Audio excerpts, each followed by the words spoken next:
I'd like to thank everybody for coming. This is certainly the largest group we've ever had for our curriculum and technology meeting.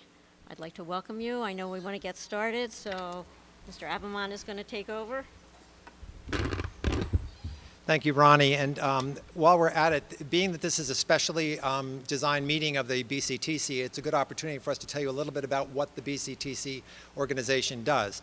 So the Board Curriculum and Technology Committee is one of many subcommittees of the Board of Education, Board of Directors. And the focus of it is really to meet on a monthly basis to keep the board aware of curricular changes, curriculum review cycle, changes in things like report card, in this case the schedule, information that we want to share about programmatic and instructional changes that go along as part of our ongoing evolution as a district. So the committee meets once a month. It meets at 12 noon, and it is open to the public. And there's always an agenda that's found on the Board of Directors website under committees. And I'd like to introduce members of the committee so you know who actually sits at this meeting each month and who works along with Ronnie and myself. So Ronnie Heyman serves as our board member and chair of the committee. We have David Frank, and David is where? Right over there, David Frank. And board member Ron Stoloff, right there. And of course, we have other members of our board who are welcome to come at any time and often do. And some of the members who are here today, we have Tracy Walsh, right there, and Dr. Becker, right there. And we have Carol DiPietro, and Joe Honeycutt, and am I missing anybody else? All right. And members of the team from the administration are myself, Kelly Heim McCloskey, our Director of Student Services, John McGowan, our Director of Technology, right here, and Jen Schmidt, Director of Teaching and Learning at the secondary level, and Matt Walsh, Director of Elementary Teaching and Learning. For this afternoon's presentation, I just want to say a few words about this. This particular topic has engendered quite a bit of interest and controversy and discussion throughout the district and in our community. So the board in the meeting on the 14th of March, after hearing some of the questions and comments that were raised, felt it important that we have another opportunity to share information and respond to some of those points, but at the same time give a broader presentation of the schedule and some of the reasons why it's changing and what the benefits are for kids that we think it offers. So that's the purpose of our meeting this afternoon. It's to provide information. Thank you for coming and for being interested in what is happening. Hopefully we will be able to answer your questions. The information here, there's quite a bit presented. If you're having difficulty seeing the slide from where you're seated, you might want to move so you can see it better, because a fair amount of what's going to be talked about will need to be seen here. Following our meeting today, we will make sure that this is up and available for you to view as well. The structure for today is as follows. We're going to start with an overall review of the schedule and the presentation. When we're done with that, we're going to offer a Q&A opportunity. If you'd like to ask a question or you have a comment you'd like to make, we will invite you down to the podium here where you'll be offered that opportunity to express your point of view or pose a question. Hopefully, we will be able to accommodate all of them. If we get to a point where it gets long-winded, we may have to impose that 3-minute rule, which sort of keeps everyone to a time. But that's our focus for this afternoon. So again, thank you for coming. And Beth Bauer, our principal of Wissahickon Middle School, will join me in this presentation. And let us begin.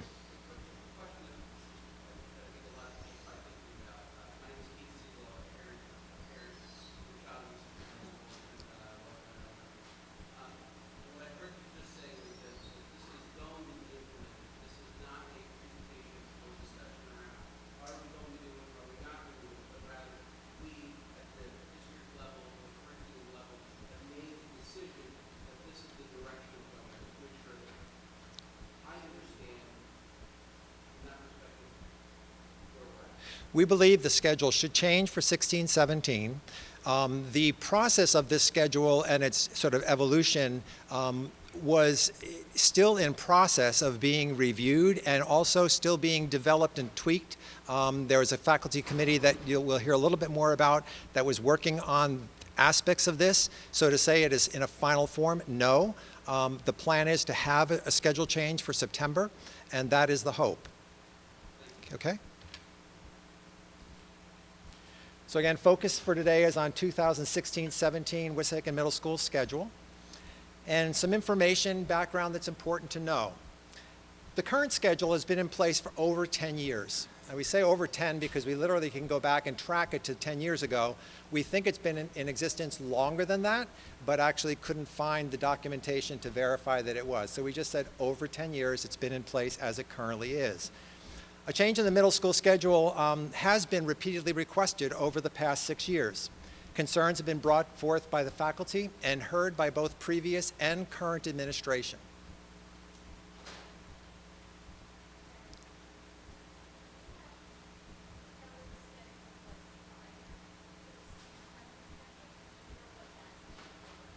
I don't have that information, no. So in considering a revised schedule, and when this began to be looked at, there were reasons that were brought by the teaching faculty as to why the change should happen. There was a need to unify the school, that was the wording of it, the need to provide daily support for students, and the need for equity among teams for collaborative team time. Those were three of the initial reasons for change. In addition to that, there were priorities in any schedule that would be developed. Priorities: preservation of the team concept, middle school philosophy, daily support for all students, the same bell schedule for all grades, common team planning time, and time for teachers and students to connect. Often that's referred to as the advisor-advisory time, where there's relationship building allowed and promoted. There are additional priorities based on review of data, and so those priorities included a need to address achievement for all students, to ensure that all students are growing and achieving at an appropriate rate.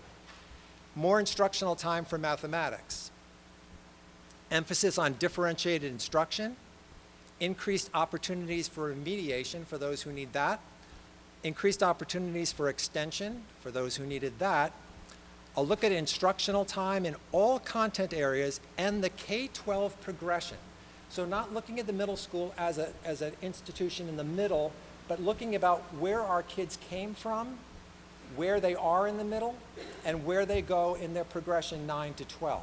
So kind of getting a bigger picture of what that looks like in the district.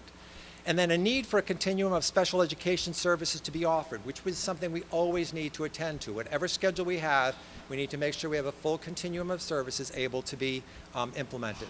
And ultimately, the purpose of the schedule is to educate all of our students and to continue to educate the whole child. And I would say at this point that it's important to realize that nobody here would argue with the purpose. Disagreement may come in where priorities are. But the goal here for all of us is to do the best by a child. So everything we're talking about today is toward that end and toward that mission.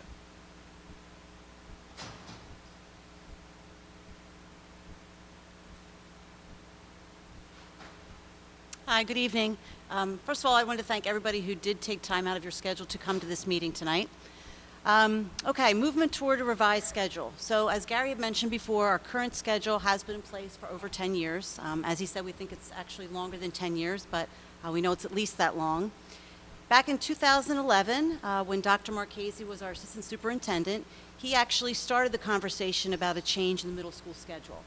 And at that time, it was decided to put that conversation on hold because they were going to make changes to the high school schedule, and they weren't prepared at that time to make changes in 2 buildings.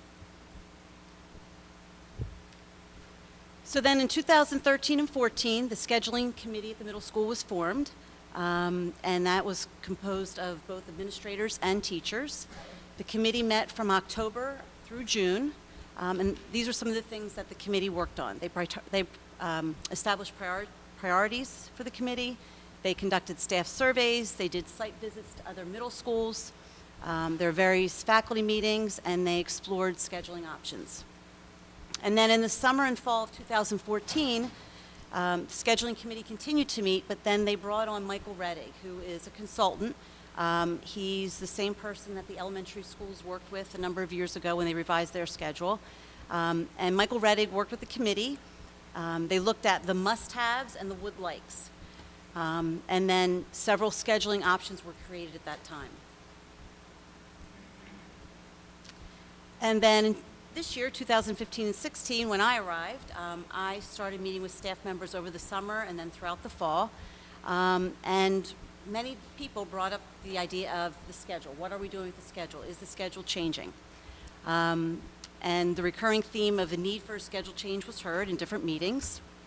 So in late December, our administrative team, we met and we started reviewing the work that had been done by the committee over the last few years, and we started looking again at Michael Reddig's proposed schedules. He had a number of them. And we went back to the must-haves and the would-likes, and we tried to look at which schedule best matched up with what the staff believed at that time were the must-haves and would-likes, and would best support our environment at the middle school. So we started talking about potential staffing needs because, as you know, with the school budget, we start having those conversations in the fall, leading into the winter and then spring. And for that reason, we started coming up with a proposed schedule to see if there was going to be any staffing implications at all. The proposed schedule was presented to the scheduling meeting on February 19th, and then it was presented to the entire staff at a faculty meeting on the 22nd of February. We then presented the schedule to the BCTC at their committee meeting on February 25th, and then at the March 14th board meeting there was public input, and that's really why we're here tonight, because we wanted to be able to respond to a lot of the concerns and comments that came out of that meeting.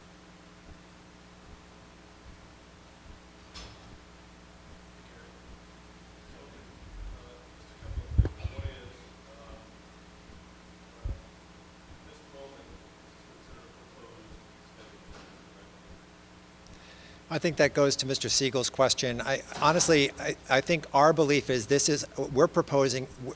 we believe this schedule really is what should go into place for September. So that's what we're hoping and believing we should do. And we're looking for the work at the middle school level to continue this spring to develop those unanswered parts of it that we're still trying to fashion to make it work. All right. Okay. I think, Joe, it's a commitment to a change and a recommendation in the sense that there's still some aspects of this that have to be developed. And in any schedule that's a school-based schedule, it is a school-developed plan that should be collaborative and should result in a schedule that consensus is there for the benefits of what it's going to bring, even if we don't all agree.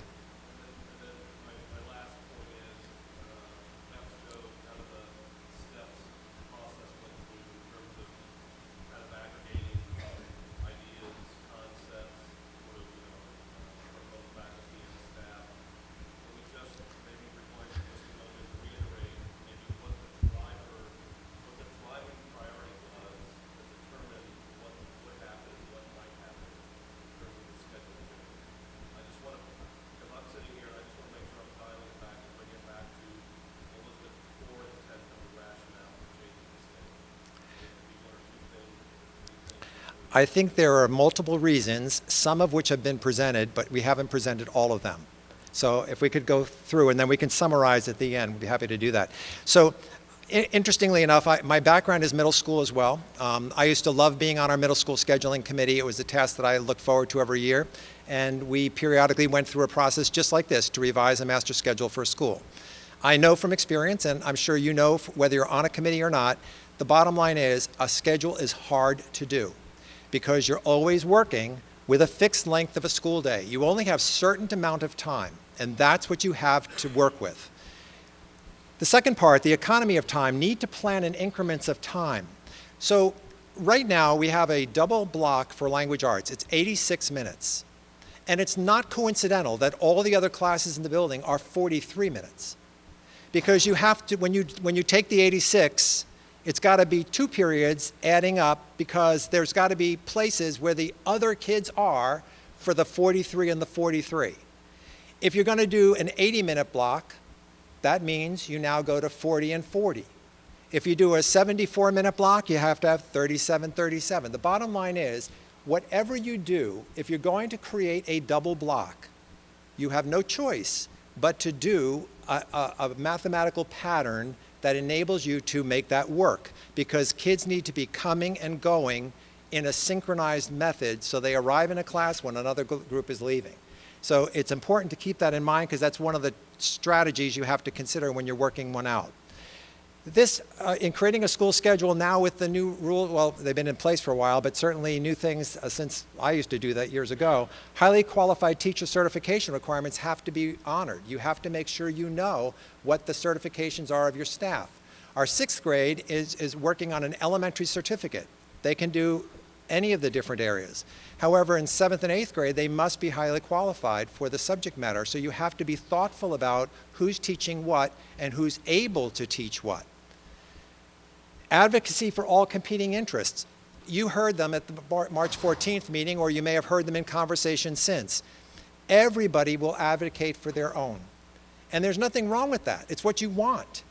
You want people in music to advocate for their music program. You want people to advocate for their arts program. You want people to advocate for their sports program. You want them to advocate for social studies, for science. I was in a science committee this morning. We're doing curriculum review. And believe me, I heard from the science teachers, we want more time. So believe me, I know that. But in the end, when you do a schedule, there has to be a place where a decision is made that cuts through everything's been heard, everything has been considered, but ultimately you have to make a choice. And there are priorities that you set. And you set them at different times in a school's existence because of the existence of the issues that are there at the time, or what the program is telling you needs to happen. So remember that a schedule, really, a master schedule should change periodically. It shouldn't be static and just sit there forever. It's not going to be responsive to the needs of kids. You must consider what their needs are as times change. Setting priorities based upon student needs, that's exactly what I'm talking about.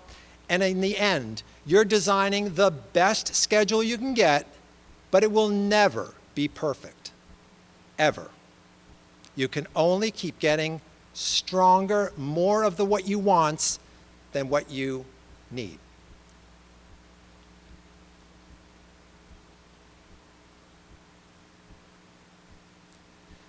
So reasons for change. These are some. Currently, there are 35 6th graders who cannot participate in World Language Exploratory because they are receiving reading support instead. We have 16 7th graders and 28th graders who are missing either Unified Arts or World Language or both. We have between 10 and 20 students who should be getting reading support, but their parents have opted them out of the reading support because they want them in a Unified Art or World Language program. Now we're going to put some tables up and graphs, which the purpose here is not to give a thorough and detailed analysis of the testing results, but I do want to point out a few things that we've noticed about our testing program, because it does help us to understand programmatically what may need to happen. This graph up here really is speaking to what is referred to by the state of Pennsylvania as the historically underperforming groups. And there are 3 of them that are categorized in this statistic: special education students, economically disadvantaged, and English as a second language. On the left-hand side, you'll see right here that these are all students in 2015 who took the math. So this is all of our 6th, 7th, and 8th graders. And of all the students, about 60% of them earned a proficient or an advanced proficient rating. 40% were basic or below basic. Now compare now over here to the group, the historically underperforming group. Again, these 3 groups. This is 30% were considered advanced or proficient, and 69, almost 70% were considered basic or below basic. Notice the significant difference in that performing group compared to the all students group. This is a pretty significant gap. Look at the English language arts on the other side. There still is a gap, but look at the difference. Now this is the students who are performing proficient or advanced. This is the group who's performing basic or below. This group is the HUP students, historically underperforming groups. Look at the difference between here and here. The gap is almost not quite twice as high. So that's something we're aware of. One of the things that we do get from Pennsylvania is a breakdown of our students' performing areas, and we know in looking at them, subgroups perform differently. And we are aware that those gaps exist, but there's a need to address them.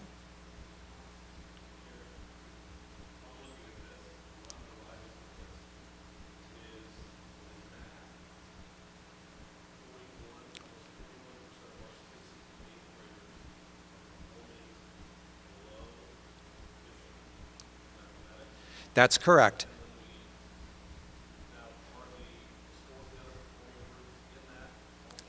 Yes.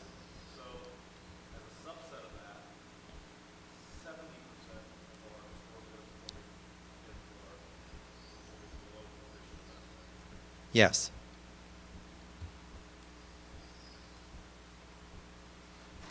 Now, it should be said that the PSSA in 2015, as our faculty would know, was a new test measuring the new standards. So the PA core standards went into effect, and this was the first time that our kids in Pennsylvania were assessed for those new, more rigorous standards. We were reminded when the results came out that our kids were going to show a drop in performance. All districts throughout the state of Pennsylvania showed a drop in performance. So I want to make sure that that's clear. We were talking about a new PSSA test, not the one we've been giving in the past. You can't compare the new one to the old one because it's a very different assessment. But it is important because they're now assessing against the new standards. We must be attentive to what that's telling us because that is the test that we are going to be continuing to give. I'm going to ask if we could hold questions just to go through, and I'd be happy to return to a slide at any point. All right. Now this is part of what Pennsylvania refers to as Pivos, and this is a pretty complicated system, but to make it a very long story short, Pivos is a system, a metric, by which the state will take students' performance in 1 year and predict or project based on statistical patterns in the past where a student should be, how far they should grow. So in this particular slide, what you will see is that there's a color key over on this side right here. And green means that a group of students is staying even. They're not going up, they're not growing more, they're not growing less, they're just about even, keeping pace with where they were the year before. They've grown a year. Students who are in the blue zone are showing that there's evidence that they're growing to a higher degree, more than a year's growth. And if they're in the yellow or the red zone, it's showing that there's strong evidence that the student is not making a year's growth. The graph at the top is showing the math area. The top bar is 2015. And as you can see, in the 2015 test, it's showing concern in all three areas, 3 grades, and an averaging score over here in terms of growth. The average over the 3 years shows that there is, the 6th grade has continued to have struggles. These 2 grades, 7 and 8, there's evidence that they were making gains beyond the 1 year, but that's kind of could be misleading because there's 3 different cohorts being assessed here, and when you average them out, 1 year shows a particularly strong performance, which brings the average to a different point. Down below, we're looking at the English language arts, and you can see the same information is being provided. In this case, we're seeing that in almost all cases, the students are showing strong evidence that they are in fact they're exceeding the growth standard for Pennsylvania as being predicted. Now, this more importantly up here, I think the more important point to make in this area here is that this speaks more to the fact that there's work to be done as we prepare students for the new standards, as we help them to understand what those standards are and to develop the skill sets that they need to be successful with them. As we move forward,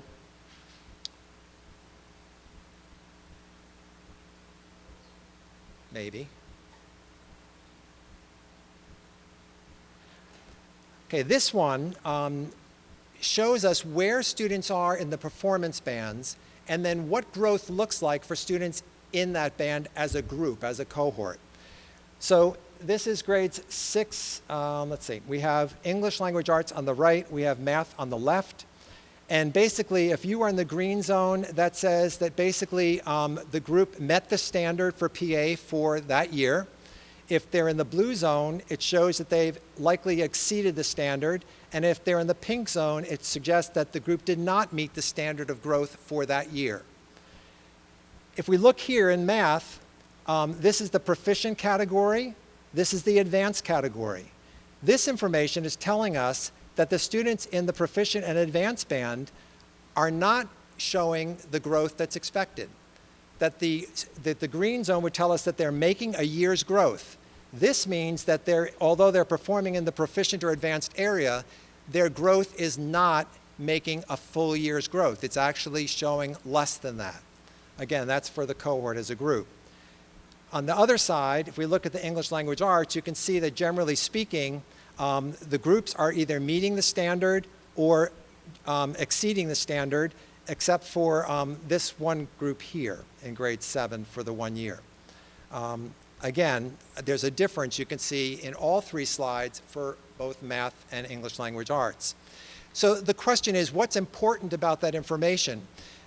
What's important about it is that if we're in fact committed to making sure that all kids grow at least a year each year, which is a reasonable expectation and certainly what is expected with the testing that we're doing, that these are the kind of questions you are asked to reflect on to see if there's something you need to do differently in your program. So one of the questions starts with, is the pattern of growth across grade levels consistent for all subjects? And as you could see, there's an inconsistency in our English language arts compared to the math. It's clearly evident. Is instructional time in ELA and math increasing or decreasing as students move from grade to grade? Well, again, ELA is currently at 86 minutes, math is at 43. There's a good thing to take a look at and see if that, in fact, is something we should be considering addressing. Are supports, interventions, and enrichment opportunities consistent from grade to grade and subject to subject? And so we looked at that too and wondered about the intervention part. What opportunities do our students have and how often to get the kind of intervention they need from their teachers? What professional development is available for teachers in the various grade levels and subject areas? Is it consistent from grade to grade and subject to subject? And certainly we know that one of our efforts as a district our primary effort right now is differentiated instruction. And in fact, the middle school and the high school are both having cohorts of teachers, and in the middle school case, math teachers, who are benefiting from that training first.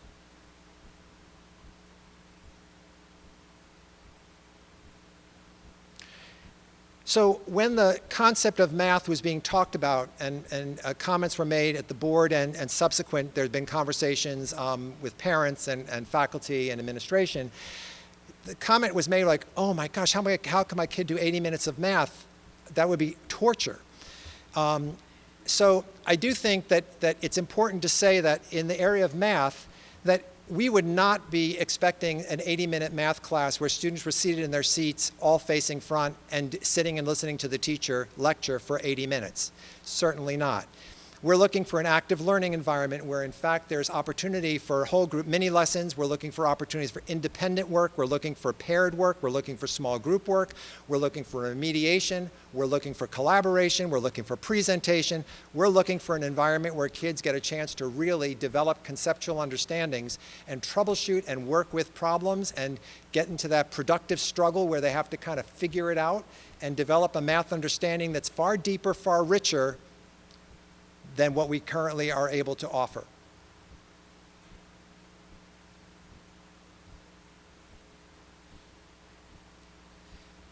So I think the questions that emerge, so how do you go, what does it look like in terms of current schedule versus new schedule? And so listening to the comments from the board meeting, which really again prompted our conversation this evening, we're going to look at allocation of fixed amount of time, allocation of time relative to K-5 and 9-12, get the bigger picture. We're going to look at opportunities for remediation and extension. We're going to talk about the music education program, special education, world language, class sizes, and staffing. so we get at least a handle on what some of the responses would be. And hopefully your concerns are embedded in what we share at this point. All right, Beth? Just speak up. So this is our sixth grade schedule. Our current schedule is on the left, and the proposed schedule is on the right. Just to give everybody an idea, English Language Arts, as Gary had mentioned, currently in sixth grade we have 86 minutes. The proposed schedule, we would be losing 6 minutes of that time, so there would be 80 minutes for language arts. Health and PE, currently in sixth grade, is 43 minutes every other day. We would be losing 3 minutes of that time. However, it would be an everyday occurrence. They would have health and PE every day for 40 minutes. Mathematics, science, and social studies currently all have 60 minutes, and mathematics would go to 80 minutes, so an increase of 20 minutes. Science and social studies would go to 40 minutes. They would be losing 20 minutes. Unified arts currently is 43 minutes. Every other day, we would be having unified arts every day, but for 40 minutes. So it would be 3 minutes loss of time, but really much more time would be gained because it would be a daily occurrence. And world language currently is 43 minutes every third day. And we are still planning to have an exposure to all 4 languages, but not the same amount of time will be allocated. You will find out in one of our future slides. Sorry. They threw me off with a question mid-presentation. Okay. Our grade 7 and 8 schedule, and as Gary had said in the beginning, one of the priorities of the original scheduling committee was to have a unified bell schedule. We currently have 2 different schedules that run in the building. So this is our 7th and 8th grade schedule. Currently, English Language Arts is also 86 minutes, and that would be moved to 80 minutes. Health and PE currently is 43 minutes every other day. That would go to 40 minutes every other day. Mathematics is currently 43 minutes. Again, that's where we're hoping to increase that to 80 minutes. Science and social studies are both 43 minutes, and they would be moved to 40 minutes, so a 3-minute reduction in each of those. Unified arts, 43 minutes every other day. We would be moving that to 40 minutes every other day. And world language, currently 43 minutes, we would also be moving that to 40 minutes every other day.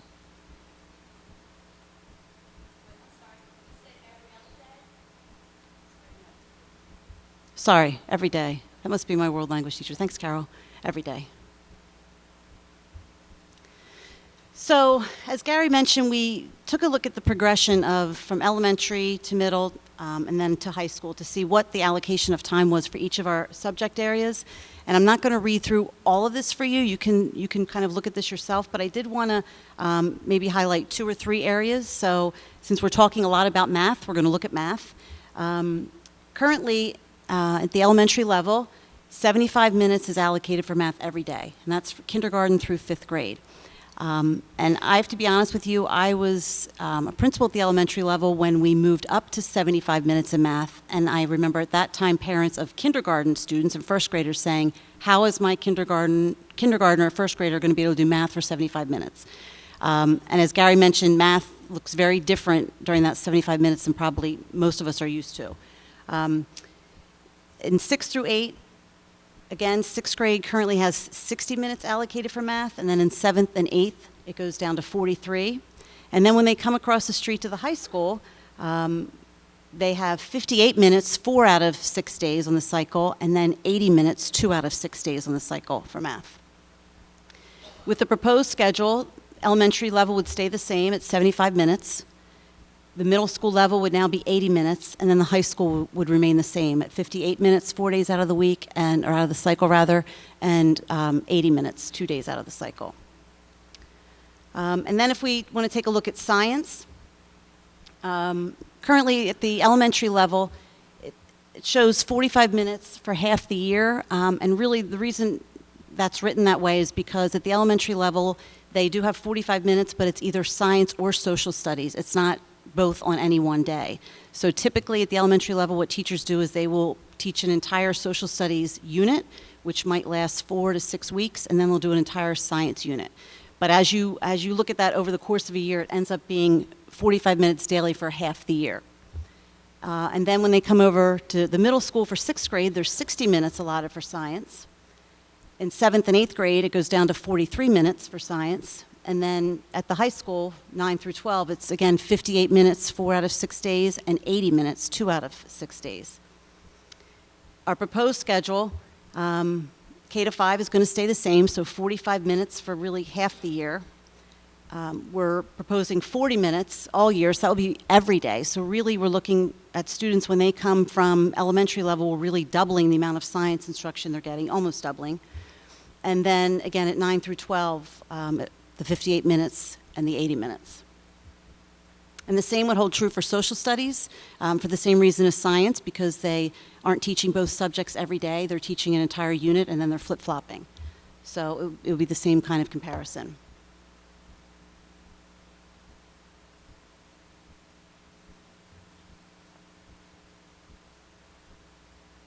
So as we look at the music program, in the current schedule, instrumental lessons are given on a rotating basis throughout the day. That would look exactly the same in the new schedule, no change there. All music ensembles are scheduled during the school day, and currently it's done during academic time. In the new schedule, music ensembles would still be offered during the school day, called the Trojan Block. There's been a lot of conversation about the Trojan Block. Trojan Block truly is really, it's synonymous in many ways with academic time. The difference is that Trojan Block is something that's being offered to all students, and it's being offered at the same time throughout the year for all students. So it's one block of the day, all students are available during that time. And the music ensembles would continue. We heard that there was some concern about numbers of ensembles not being able to meet or not happening. I'm here to report that the music ensembles would all continue. They would all be scheduled, and how they would be scheduled still would be refined in terms of looking at the Trojan Block and how they would do that. Whether that's done in a traditional Monday to Friday pattern, whether it's done on a 6-day pattern. The real issue is we have to look at what those ensembles are and decide what's appropriate, what's the best, and given the other competing needs, how best to use that. But academic time that we have right now for all students, some days, and for some students, all days, it varies on grade level, all the same services that are provided during academic time still have to be provided during Trojan Block. There's no new set of conflicts that arises with the new schedule than with the old. All the same things. If a child has a lot of needs, they may be going to speech, they may go to reading, there might be all these different, they still are going to have those same needs and still will need to have those scheduled regardless of whether we go with this schedule or the other schedule. Same. It's 40 minutes. Yeah. Yeah.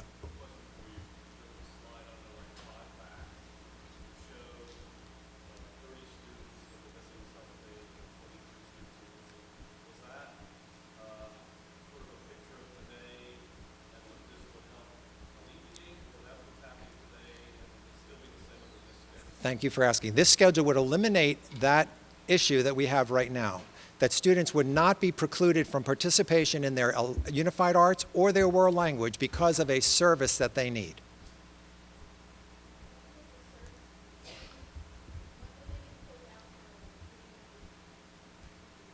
There would be a blend. The question was raised is where would the reading, example, reading support, where would that happen?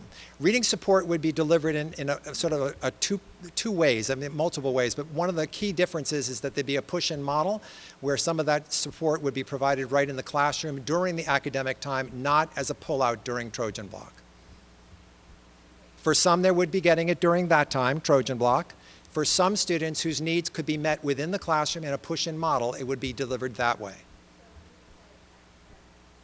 during their language arts period. So giving you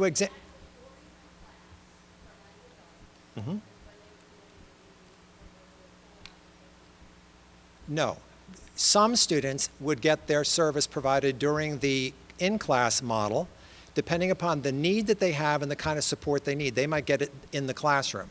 Some would get it during Trojan Block during the available time for remediation or support because their need is different and it can be best be serviced in a pull-out situation. So it would be a blended.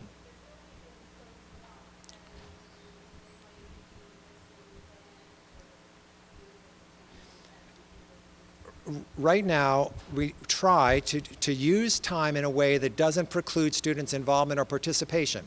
That's your effort.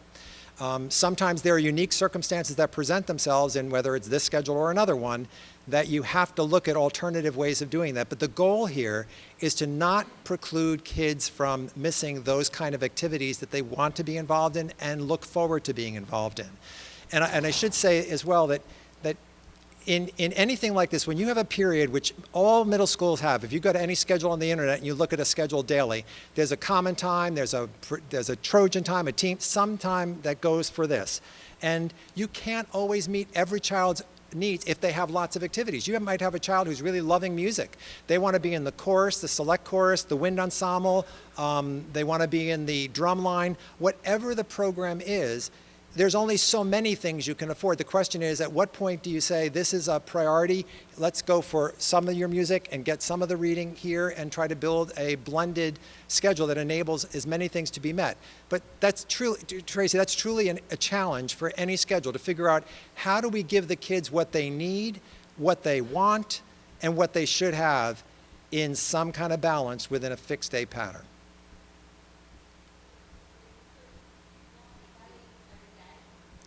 Trojan Block would be an everyday, and one of the beauties of this one is that all students would be available, would have it.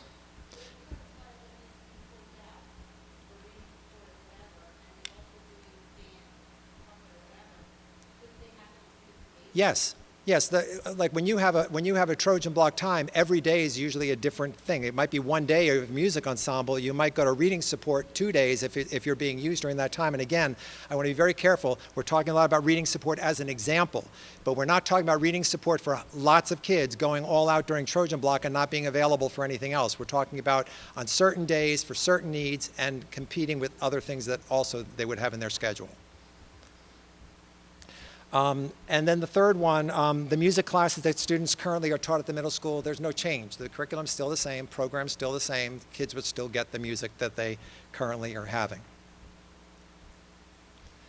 Special education, in the current schedule, we have a push-in support for general education students. So for some students who need the support in the classroom, special ed teacher goes into the classroom and works in the classroom environment, similar to what we just talked about for reading. There's also pull-out direct instruction for students who need specialized support and instruction beyond the classroom. They get that as a pull-out model.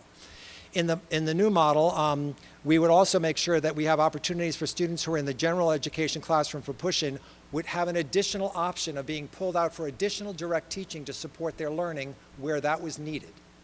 And again, that would be IEP driven.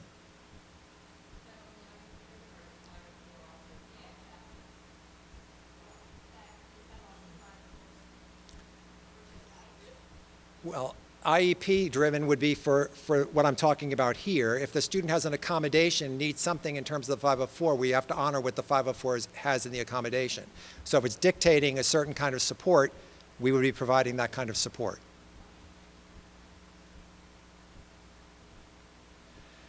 Continuing at special education, currently our highest need students are concentrated on one team at each grade level. And in the new schedule, students with the highest needs will be spread among multiple teams. 2 other teams have students requiring either inclusion or supplemental support. In this model, all teams will have students requiring either inclusion or supplemental support. Team is a group of students, let's say 120 students, who share the same group of teachers, and they're a pod. All right, and currently students are being supported by a classroom assistant in science and social studies where possible, when possible. This is not something that this is not required to do this kind of support, but it is something we've tried to do where it benefits the student. And certainly if we can continue that practice next year in this schedule, we would do the same. But again, that's always in terms of availability of staff based on what other services are being provided and what available staff there is in order to implement those supports.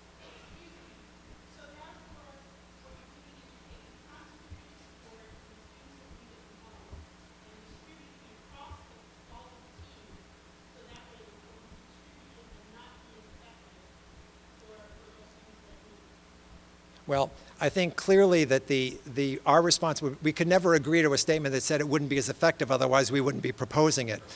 Our belief is, So you have 10 students in 5 groups. I'm just throwing it out.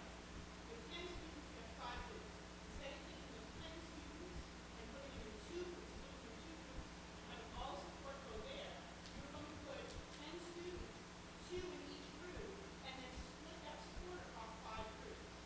That makes no sense. no, That's awful for my child. yeah, That's awful for my child. yeah. That's awful for a child that needs extra support. All right. To have the distribution of support like that. Let me just continue, and then I will come back to that question and address that in a moment. All right, world language. So currently, what does world language look like? What's being done? So in grade 6, we have what's called a world language exploratory.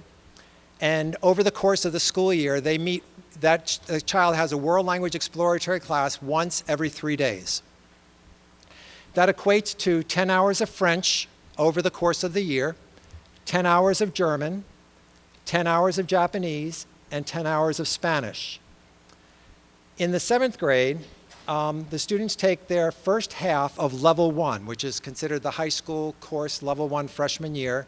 They take it as a level 1 course in grade 7, and the second half of that year course is offered in the second year, 8th grade. So essentially, they complete Spanish or French or German or Japanese level 1 in their 7th and 8th grade combined, and then if successful, move on to the high school and go into level 2.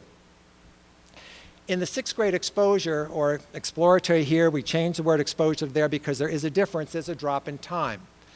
The belief here is that the 6th grade students really need an opportunity to look at a language and have more of an opportunity to experience what it is. So when they make a choice for their selection for grades 7 and 8, they have an opportunity to make that with some understanding of the differences between among the 4 languages.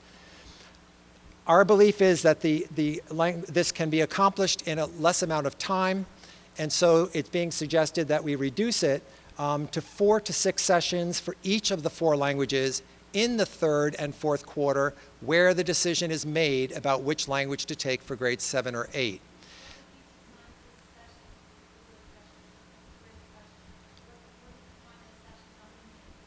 We're looking basically at a 40-minute block as we're talking about with the rest of our schedule. So again,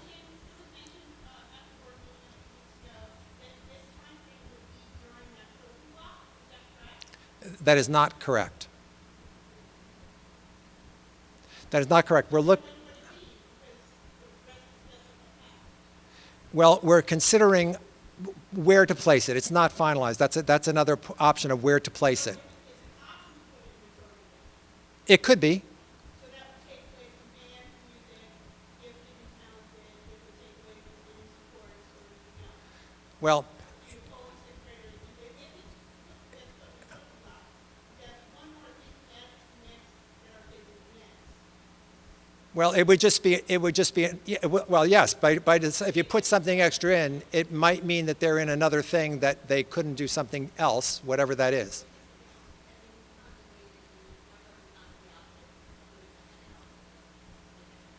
Right. Right. So again, I think it's important. The point to make here is that there was some thought, I think, that World Exploratory was gone. It's not gone. It is reduced. And there may be disagreement on whether it should be reduced or not, but it certainly is present, and there is an intention to make sure students can make an educated choice about the language that's being offered.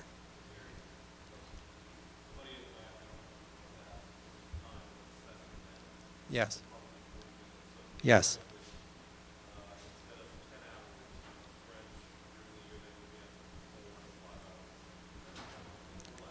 It looks like more like about 3 hours.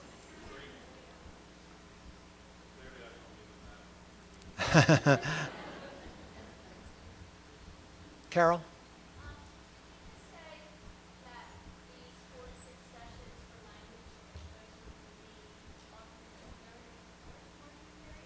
Yes.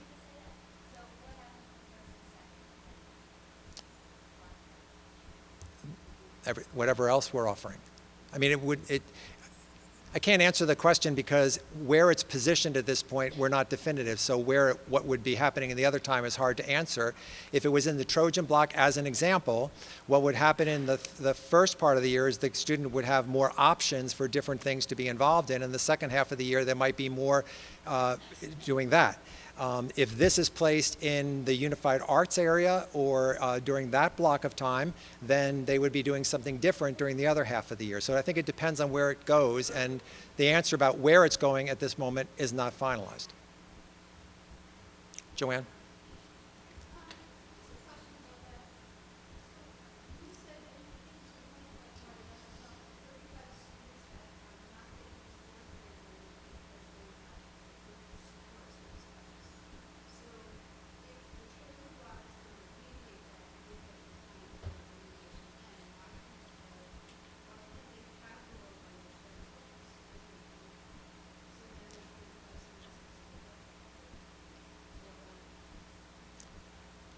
I don't think there's anything right now that says that they couldn't. It's just that that's what we have. That is what's happening.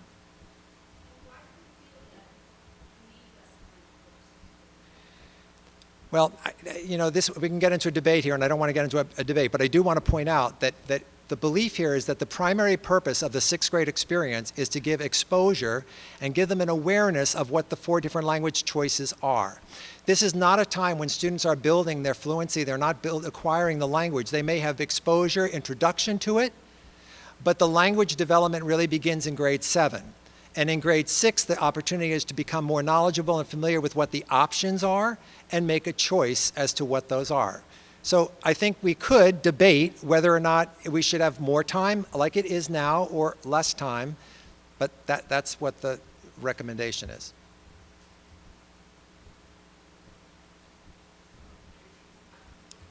Yes.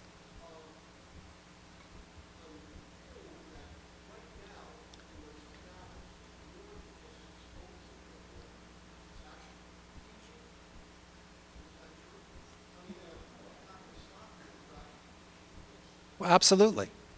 Absolutely.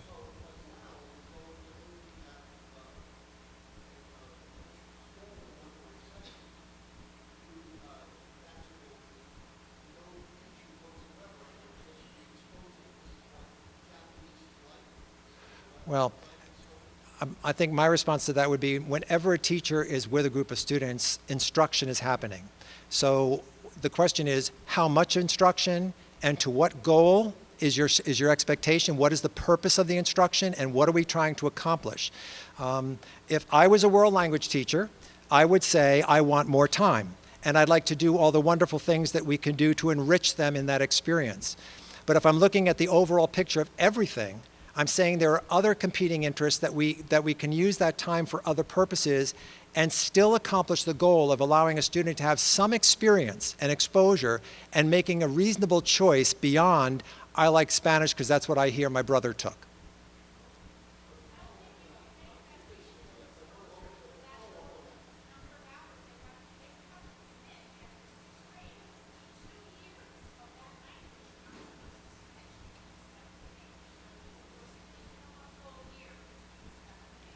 Okay.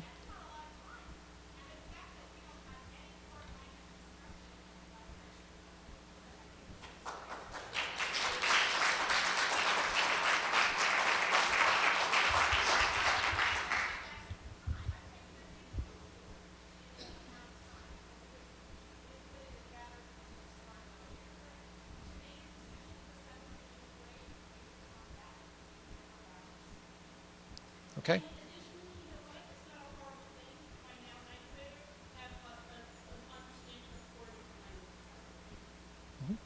Okay.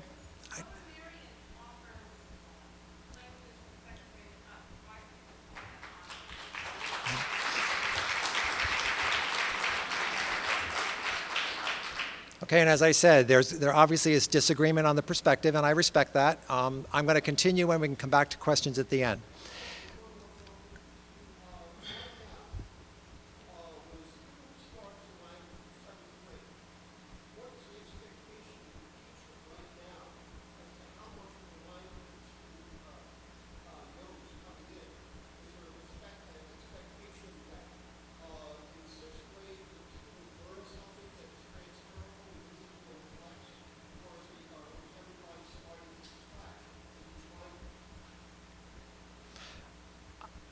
I can't really answer the question. I'm assuming that when a child starts Spanish 1, they're going to.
No, thank you so much for answering. I think that's better.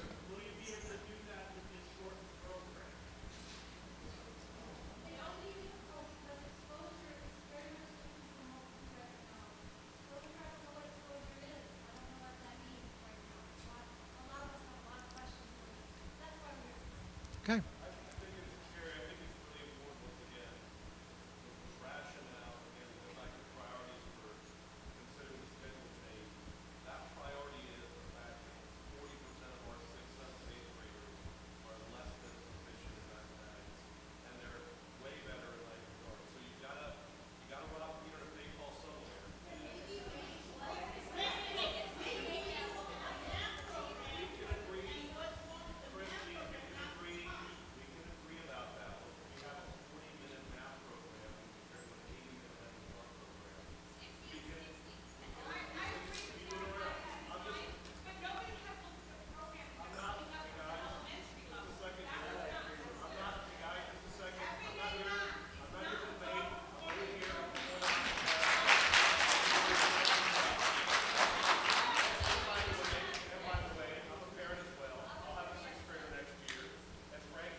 All right, if we could, excuse me.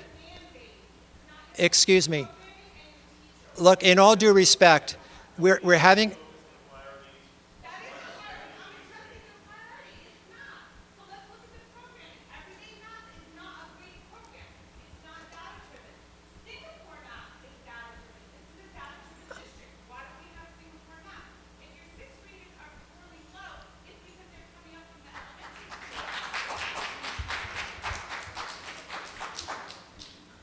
All right, I'd like to continue with the information, and there are debatable points here, clearly, and programmatic ones, some of which hold water, and some, honestly, I would disagree with you, but others might agree. Excuse me, that is not, excuse me, that is not a fair point. Excuse me, the consideration list put up there everything that was considered, what teachers brought up, what was looked at, the data performance, all of that. If you feel that something was missing from there, I'd be happy to talk about what that is, but frankly, this is not the place to debate. This is a place to share the information about what.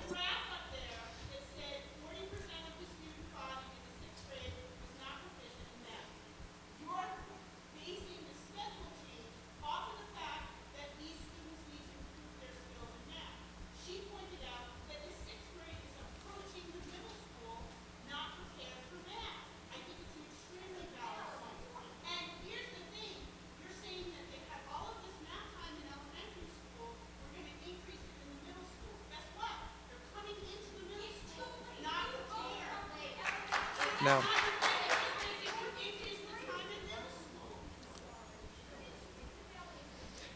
Just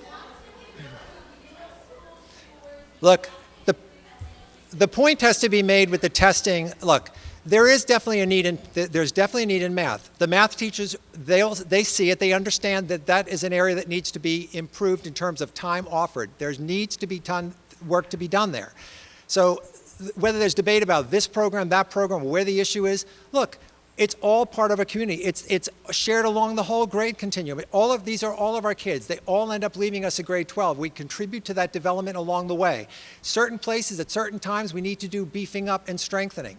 Doesn't mean that elementary's off the hook for some of that, but certainly middle school has a role in it too. And the data that I showed up there was showing a year's growth from the time the students finished at one grade and finished that grade.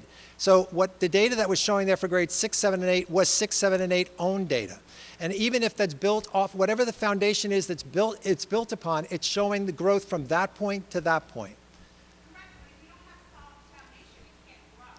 So if you're not teaching the child how to do multiplication facts constantly, they're not going to do it successfully. Right. Well, and that's making an assumption that foundational skills are not taught.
But obviously here, there's a lot of passion behind this, and we want you to be aware of it. So thank you for letting us in. No, I heard that perspective, and I recognize that clearly. In the World Language program moving forward, just want to point out, when we're looking at grades 7 to 12, there's no change in the curriculum. There's no change in the program. Curriculum's the same. Opportunities are the same. Moving to advanced placement is still a possibility in the same way. Team configuration. Beth? Okay, so currently we have, in the middle school, we have 5 6th grade teams, and we have 6th, 7th, and 8th grade teams. With the new schedule, we would still have 5 6th grade teams, but we would have 5 7th, and 8th grade teams. Our 6th grade teams currently average about 72 students on each team, and that will continue with the new schedule. Our 7th and 8th grade teams currently average 110 to 120 students, and those teams in 7th and 8th grade next year will average 138 students.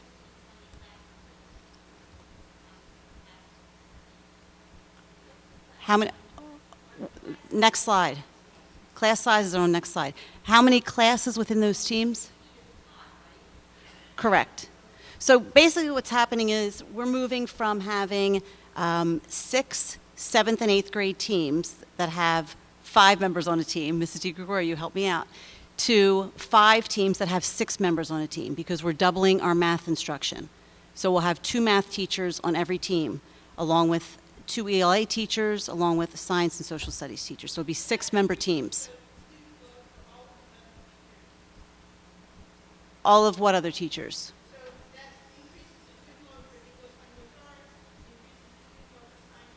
Well, English. Okay, that's a good idea. Let's look at class sizes. So, 6th grade currently, you can see in each of the subjects, average class size is 24 students. Okay? With the new schedule, the class sizes will remain the same, 24 students. In grades 7 and 8, The only change would be with ELA, but as you can see, currently our ELA classes in 7th and 8th are low. I mean, it's a nice number. I'm not going to say low, but it's a nice number, 19. They will go to 24 students. But the other class sizes will all remain the same at 24, with our world language at 21 students. So class sizes, other than in ELA for 7 and 8, aren't changing.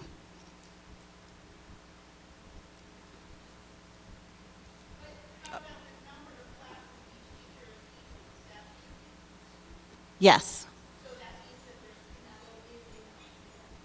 Yes.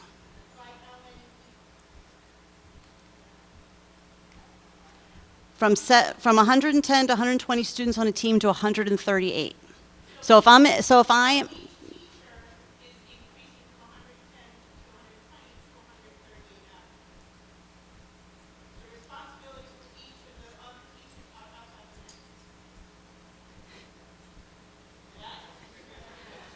Sorry, Christine. I'm trying. Yes. Correct.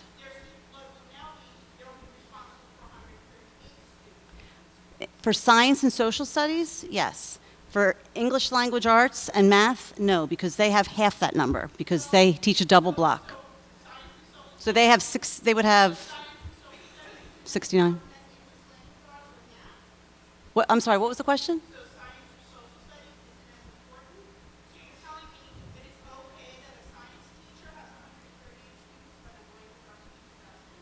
Well, they teach a double block, so they have their students for 80 minutes versus 40. So they will be teaching 3 double blocks as opposed to somebody else's.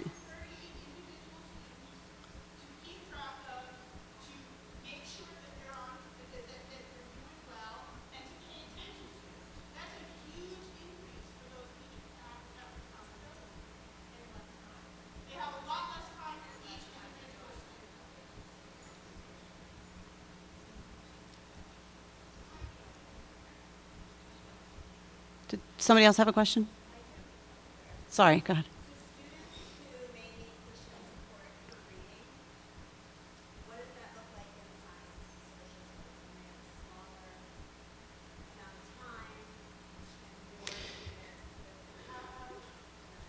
When you say push-in support, do you mean learning support?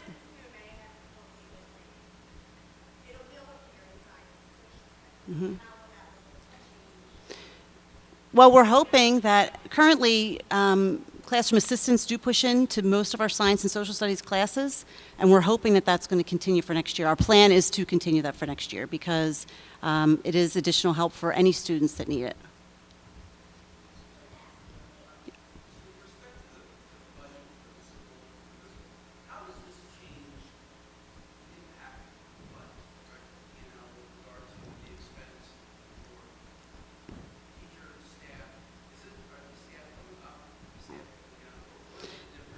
There is no difference. It's actually, that's on one of our slides coming up, but it's actually no change.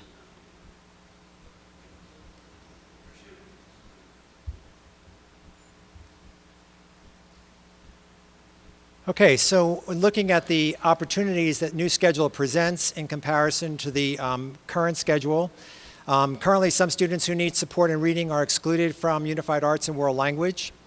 And that would be different next year. Students who need support will be able to receive that support through a push-in model and or during Trojan Block.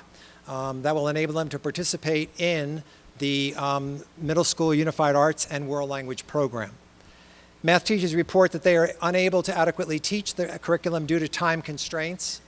And in this particular model, extended math instructional time will show the greater depth, will allow for greater depth of understanding, differentiated instruction, and opportunities for remediation and extension. Currently, 8th grade math teachers have 3 courses to prepare for each day. That would change to 2. In the 4th one, currently 6th grade students only have 2 academic periods out of a 6-day cycle to get help from their teachers. In the new model, they would have available support every day. Currently, 7th and 8th grade students do not have access to their ELA teachers for additional support because they're actually teaching in the double block and not available for that support. All students will have access to all of their academic teachers during the Trojan Block in this model. Yes?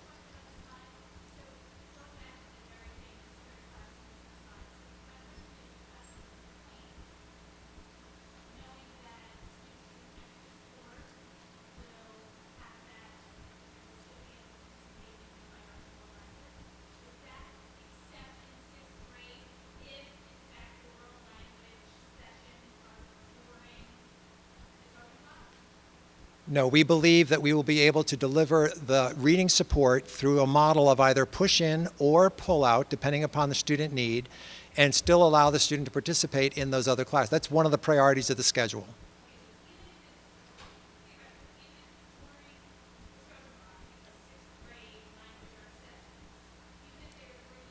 You mean the world language? You mean the world? Okay.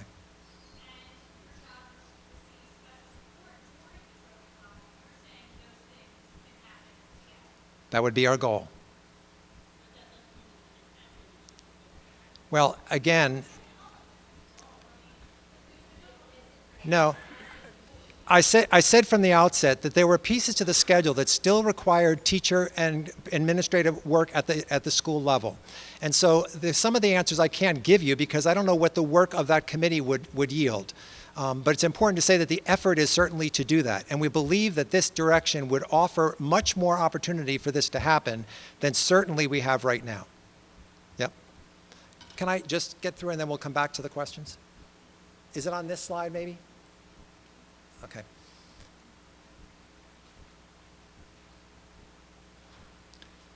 All right. So after hearing lots of comments tonight, you're probably wondering what are the benefits to the schedule. We think there are a lot of them. First of all, the middle school team philosophy will continue. That was something that was really important with the staff when they first started this work, the idea of teaming philosophy. The changes in the new schedule are student-centered. As Gary has said, you know, as we had these conversations, it was all about what we believe is best for our students at the middle school. The increase in instructional time for mathematics across all grade levels to meet the students' needs, and that's students at all levels. I heard someone make a comment earlier about, you know, if I have a child who is a really strong math student, why do they need more time? We believe that all students could use more time in math, and teachers would have the actual time to be able to differentiate for all the different learners within their classroom. Another benefit is that we would have one bell schedule for the entire school as opposed to having a 6th grade bell schedule and a 7-8 bell schedule. We'd be able to have Trojan Block school-wide, which, you know, we're hoping will replace academic time, which currently is not available for all of our students, but Trojan Block would be available for all students. We're hoping that with this schedule we'll have more flexibility of special education services. As Gary had mentioned, we'd like to be able to provide a model that provides both push-in and pull-out for students who really are able to receive their support within the general education classroom but may need some additional reteaching in another environment. We'd be able to do that for them. Special education teachers would be able to concentrate on one area of content for both push-in and pull-out instruction. Science and social studies classes can have 80-minute block sessions for labs and projects. That was something we were hoping we were going to be able to do, and then we didn't think we could do, and now we've been able to work it out so that we can do that, which, you know, we heard from our science teachers that 40 minutes just isn't enough time to do any sort of lab, so this would allow us to do some blocking with science and social studies. There'll be opportunities for academic support in 6th grade, which currently they have 2 days out of 6 days. So I don't know how many of you are aware of that, but academic time for 7th and 8th graders is available every day, but for 6th grade it's only 2 days out of the 6 days. This new schedule will allow the 6th graders to have the academic support every day of the cycle.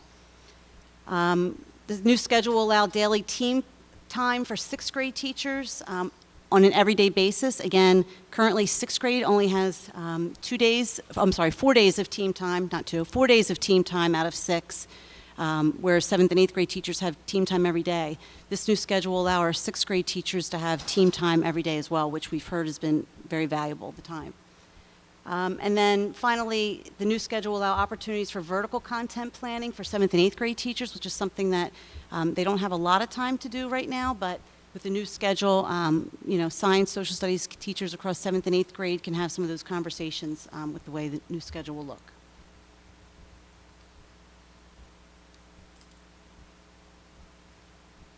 Okay, so in summary here,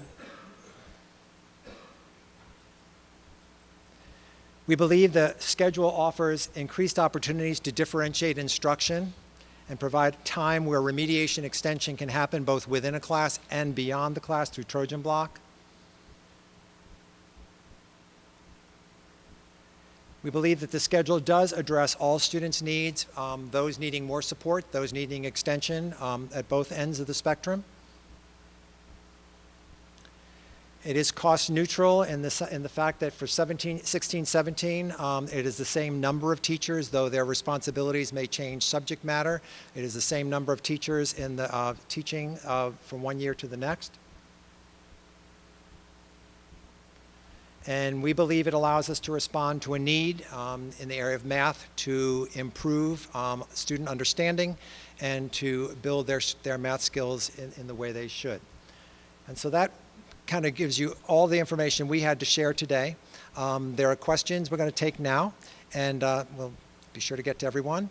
And let's start up here, Tracy.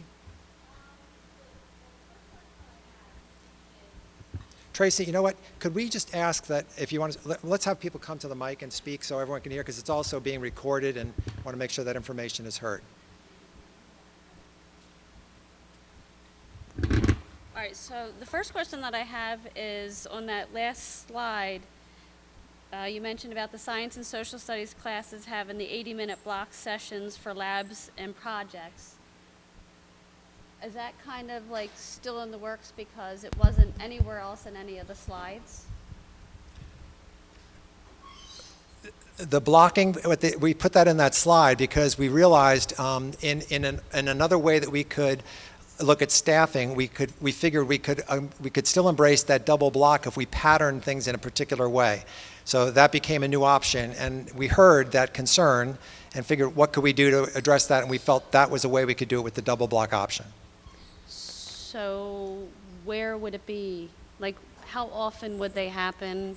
Okay, that could be, that's a decision that could be a school-wide decision that says every third day that happens to an 80 block, or it could be that it's a decision that's based at the team level where the social studies and science teacher on the team make the decision that we're going to block Friday this week because we want to do this, it works with the units of study we're doing. It could be that way. So it's still not, the direction of it is still has some way, it can go one way or the other, depends on how we move So are it. you saying that on the day that you would have a block for science, you wouldn't have a social studies class? That's correct. So the social studies teacher would have that class for 2 blocks, while the science teacher would keep that class for 2 blocks. Okay. All right, I'll figure out what my other questions are in a second. Okay. Joe? So Gary, can you talk a little bit about the number of teachers, 16, 17 as 15, 16? How does and help me maybe understand how a teacher who today is teaching social studies potentially could move to teaching 8th grade math? What does that transition look like? What are the qualifications that we look for, et cetera? Okay, so for a teacher who's switching content, clearly they have to be highly qualified in the subject matter. So that means a social studies teacher would have that certification and also would have the ability and certification in math. So theoretically, Pennsylvania has deemed them prepared and ready to teach math. And we would take that and make that decision based on the needs of the school. So, okay, yes. You know, could I ask anyone who wants to speak, why don't you just form a line here, and that way we can have everyone speak. Joe, if you do me a favor, hold this one. I'll go there. Yeah, perfect. Thanks. Perfect. I'll hold it. I'm sick. Very You don't want to nervous. touch this. Okay. I have a question regarding the staffing for special education for next year. My son currently receives itinerant learning support in a push-it model. And with having the students spread out over 5 teams as opposed to 2 teams, how will teachers be in 5 different ELA classrooms or math classrooms when now they're really only in 2 to cover all of the students that would be dispersed? Thank you. Sure. So the students will still receive the same level of support. We're not looking at changing level of support. We're just looking at changing the way that the way we do our staffing to deliver that support. So currently what happens is we have teachers that work within a particular team and they provide push-in support to only that team. We're looking at a model where a teacher would provide push-in support to some students on that team who needed it, and then be able to also provide direct instruction pull-out to students that are on maybe the same team. and then we'd have a teacher on another team doing the same type of thing. So we're not looking at decreasing levels of support. We're just looking at, I didn't answer your question, did I? Go ahead. My question was, will there be an increase in the number of special education teachers next year to accommodate the kids being dispersed into different places? No, we believe we have adequate staffing to be able to provide the model that we showed here. Can I just follow up on her question? Yes. I have the mic. And by the way, I'm living out my dream here. I always wanted to be a show host. So in the event, and I'm presuming this would come to the board, in the event that we find that there's a need for an additional special ed teacher, whatever, that's something obviously that would come to the board through the. Did I answer that question incorrectly? Yes, there is. No, I'm kidding. No. So to the point is, if we find that we need it, right, I don't want to speak for the superintendent or Mr. Avamont, but we could obviously resource appropriately. Hi, my name is Judy Kane. I guess maybe what you're hearing is a lot of frustration because of the lack of transparency throughout the process. When I had 4 email chains going through of rumors, and I wrote Dr. Crisfield that this is how it all starts, the distrust. And just to that point of transparency, I have 2 questions, and then I'm going to sit down. Number 1, where are we going from here with the process?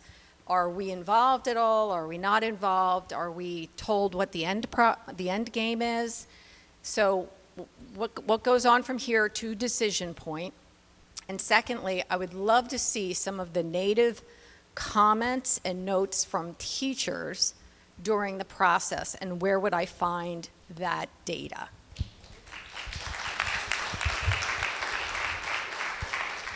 So I'm going to speak to the transparency issue. This process really started again in December. And from December until mid-February, which really isn't that long, we were working through schedules and what we thought would best meet the needs that the staff had identified 2.5 years ago. So it took us that long to come up with a proposed schedule. And then we met with the scheduling committee on a Friday. We met with the staff on a Monday. We met with the BCTC on a Thursday. And then, I don't know, 2 weeks later, there was a board meeting, and the staff came to the board meeting to share their concerns about the schedule. So that's why you feel like there was no transparency, because we weren't ready to go public with a schedule with parents. We were still working through it. But we felt the need to go public now and really answer all the concerns and questions that came up at the board meeting. That was not the intent. Yes, would we have shared all this information with parents? Absolutely, but we weren't ready to do that yet. We were still trying to work out glitches. And as you can see in our presentation, there are still things that we're working out. So we just weren't there yet. Hi, I'm Laurie Polter. I have 2 questions. First is, with the children that are remedial or that need the support, I really urge you to think about what you're doing about spreading them out throughout all the classes, because from a self-esteem perspective, I think it's going to be very detrimental to the children that are going to be in with these children that are higher advanced than they are, trying to catch up. The other thing is, when you're trying to speed up the classes and you're saying that the teachers are saying there's not enough time to teach the class, now you're taking this mixed group from, it could be somebody that's very slow to somebody that's very advanced. Don't you think that you're going to have that same problem now going forward?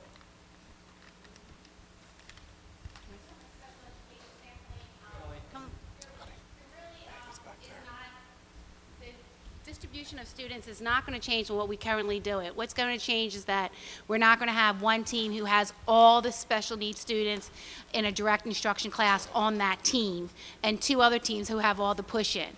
So in that sense, that's the change of the program, but the distribution of students is going to be the same as we have done in the past.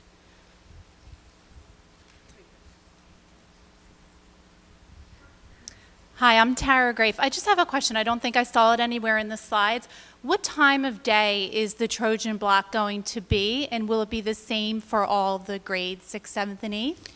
So it will be the same time for all students, and we know that it's not going to be first period, and we know that it's not going to be last period, because according to the scheduling consultant, there are the times you don't want to have a Trojan Block for students that come late or leave early. So we know it's going to be somewhere in the middle of the day, and it will be the same time for everyone. Right, the reason I'm asking is, like, my son, he doesn't do band or whatever, so he does use his academic time right now to do homework. And, you know, I guess, like, he's a little concerned because, you know, Mom, they're going to take away my, like, right now it kind of falls in the, like, afternoon, maybe early afternoon for him. And he's not the type of student that would go to school without his homework done, hoping to get it done in the morning before that class. So that's where, you know, my question comes from about the time. Thanks. Oh, look, our time is up. Thanks, everybody.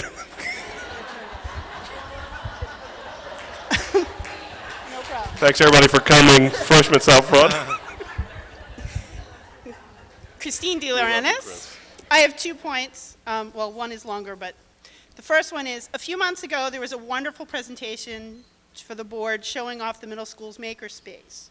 With significantly less time for all subjects almost across the board, when will there be time to meet all of their teaching objectives and give them the extras such as the Makerspace? Are the science and social studies teachers still required to meet the same objectives in a significantly less amount of time? That's the first question. I'll give you time and then we can do the second one. With regard to the Makerspace is a resource area where students can go with classes to kind of extend learning and do all those pieces. In the schedule that we have designed now, there certainly would be opportunity in a double block for that kind of experience to happen, to extend learning during that. For an 80-minute block would provide that time to do that. That's not to say that a 40-minute block wouldn't be possible to do that either, but certainly extended time options would increase opportunities for extended time in that space. But unfortunately, they still have to teach the same amount of objectives across the entire year. So they have less time to teach those objectives, which means less time for fun things like the Makerspace. Well, the Makerspace really is supposed to be supportive of the instructional process. So truly, if they're working on a project to build understanding of concepts, that's just another method or set of tools they have to do that. But wouldn't there be less projects and more direct instruction if they have to cover more material in less time? Yeah. Okay, here's the second part. If you're... New question or second part? It's just a totally different topic, sort of. If your priority is the whole child, instead of tossing an entire school into chaos for a small percentage of students, then look at your current curriculum to see where its weaknesses are instead of making everyone adhere to a remedial schedule. I challenge you to make your goal be the whole child. I challenge you to teach the child, not prepare a child for a test. I challenge you to be a leader in education, to take a stand for the educational balance of all subjects, not just emphasizing those that are tested. I challenge you, as an administration and a district, to take a stand in making your goal to be educating the whole child, not educating students to pass a test. If your priority is the whole child, then you balance that child's time between all subjects, not just two. If your priority is the whole child, then you don't take time away from their access to science, to social studies, to art, and to music. If your priority is the whole child, then a balanced approach to all subjects that integrate core skills will improve all of those subjects. I propose that you don't reinvent the wheel. I propose that you take the high school schedule that balances time for all subjects evenly, allowing standard and longer blocks for every subject, not just for the ones that are tested. Don't reinvent the wheel. Give our students the time in all of their classes, not just the two that are tested. Thank you.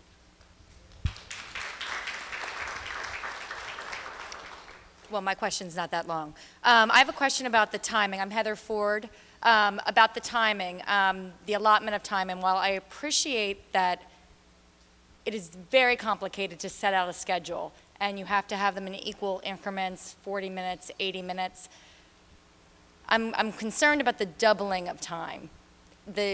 Could we have gone with a more moderate increase in the math time? It's very important, obviously. Our scores are not great, but have we looked at maybe perhaps a 20-minute increase in time and using that time to balance out what we're losing in the other subjects?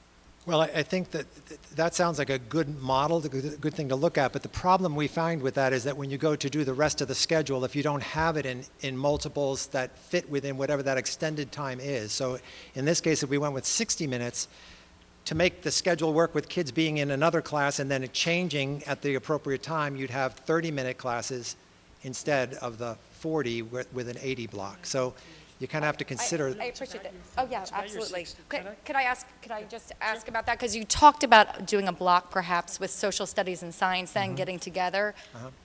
Is that something that could work here then? Because doubling time is a lot of time. It's a huge increase in time. So the other thing I was going to just ask if you considered is going 60 minutes of language arts and 60 minutes of math, for example. That would be a total of 120. You could then do 3 40-minute blocks on the other classes, and you still end up with 120.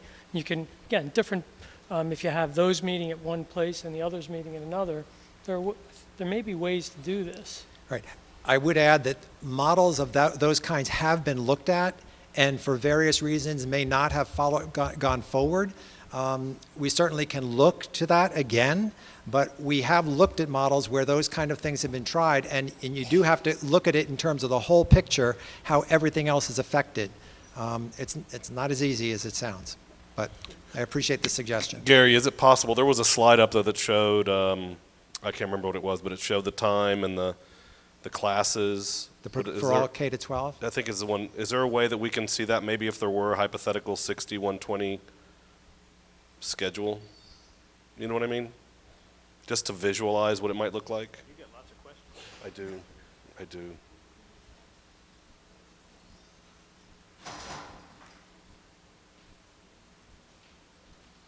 Yeah, that's it.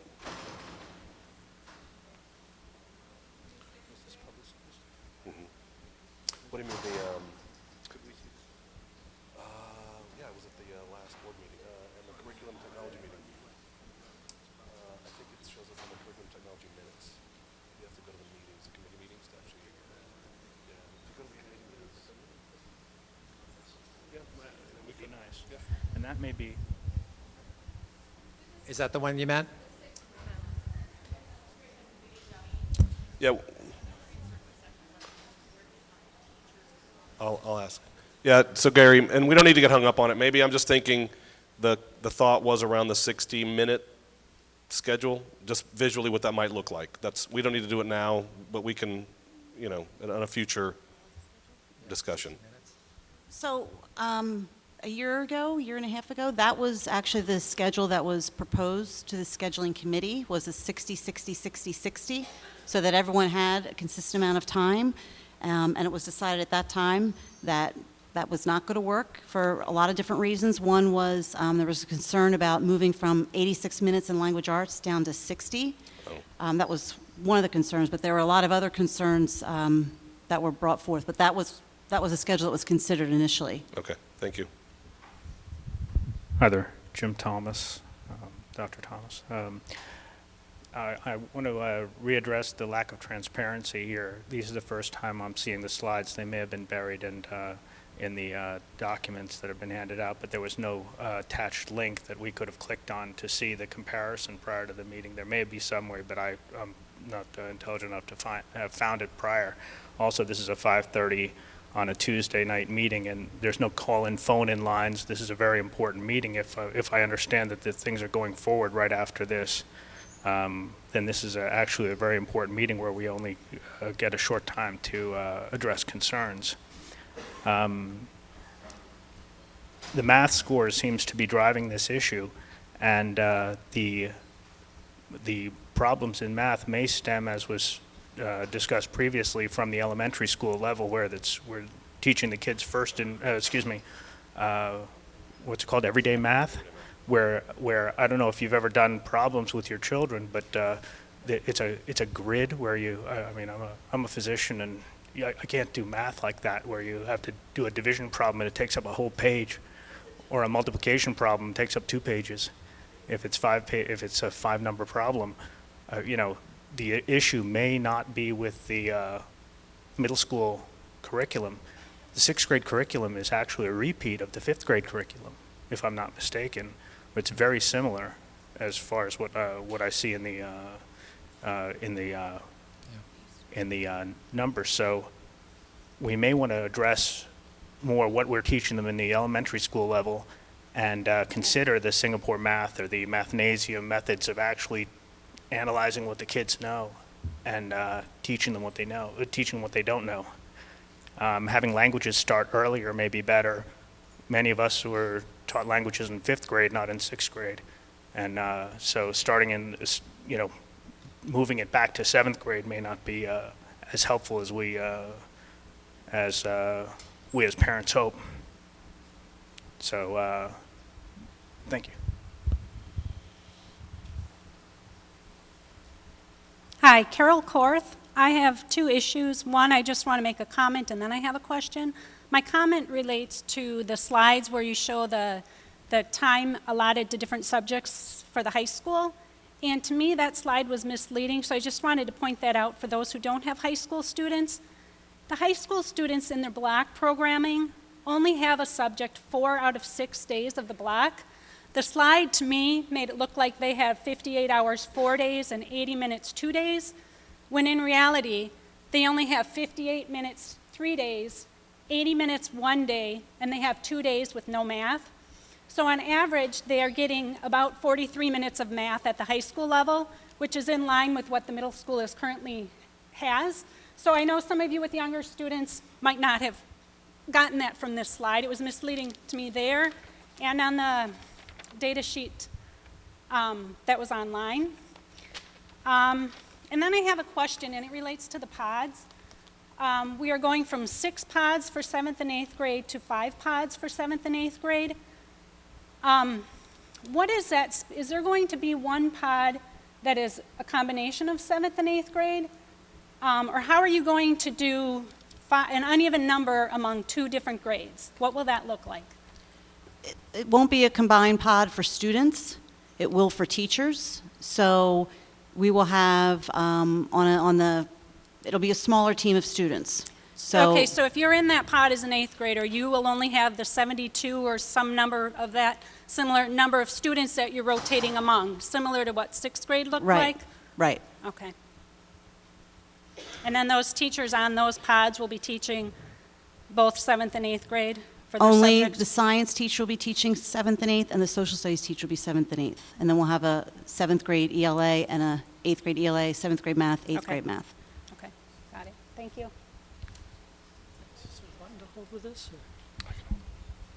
It's kind of you. Wow, you're Anderson Cooper. Thank you. So you had a slide up. I think it said opportunities. Can you go back to that one? And I guess while you're doing that, I think all of us, if we take at the word, even with the higher standards that are now being put forth on the PSSAs, if we say, okay, there's a problem in math, clearly time is being looked at as, the only solution here, or at least from my perspective, the only thing I'm hearing being offered. What else was considered before coming up with time as the only way to go and solve this problem?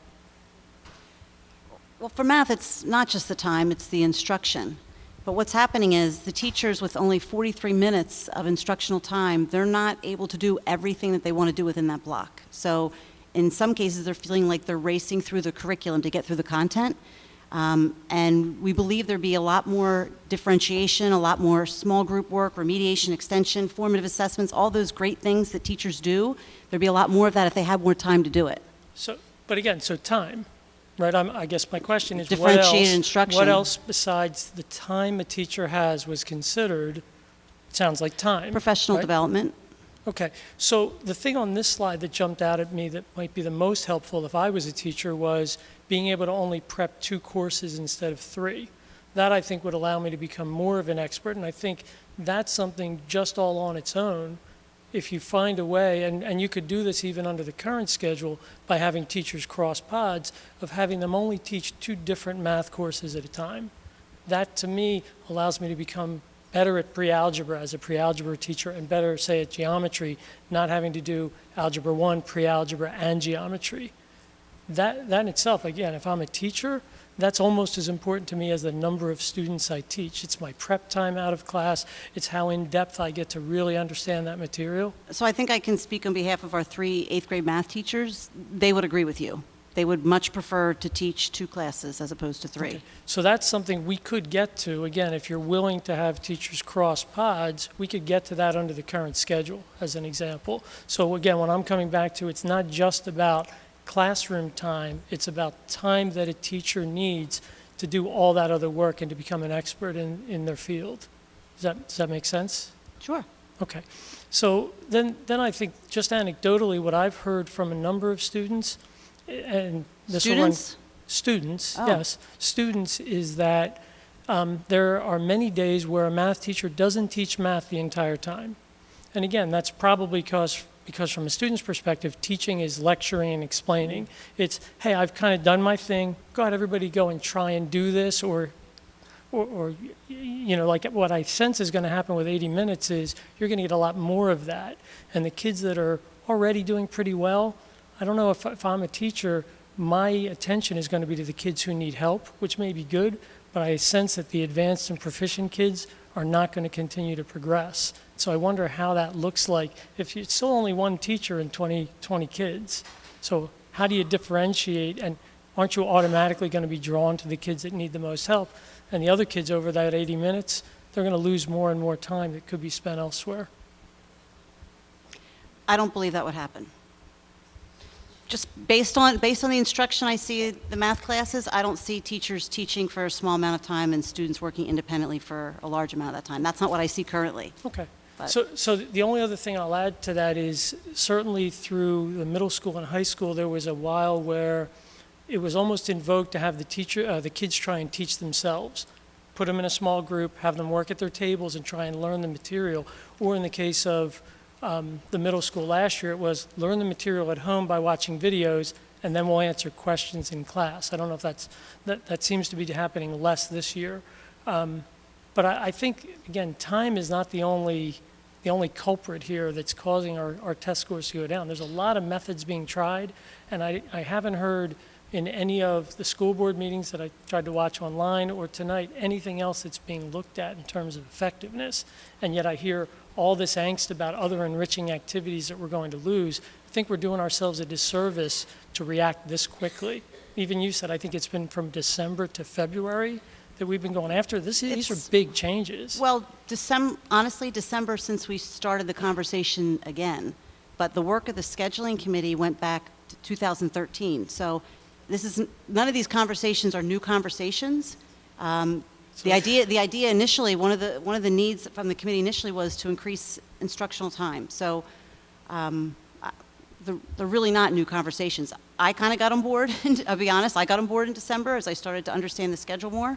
But they're not new conversations. So I'll go sit down. My only thing would be having kids sit 80 minutes for language arts and 80 minutes for math in one day. It's going to be awfully difficult for kids to concentrate that long. I know at work it's pretty hard to concentrate that long, right? We all struggle. So I think that's something that is another challenge you're going to have to deal with.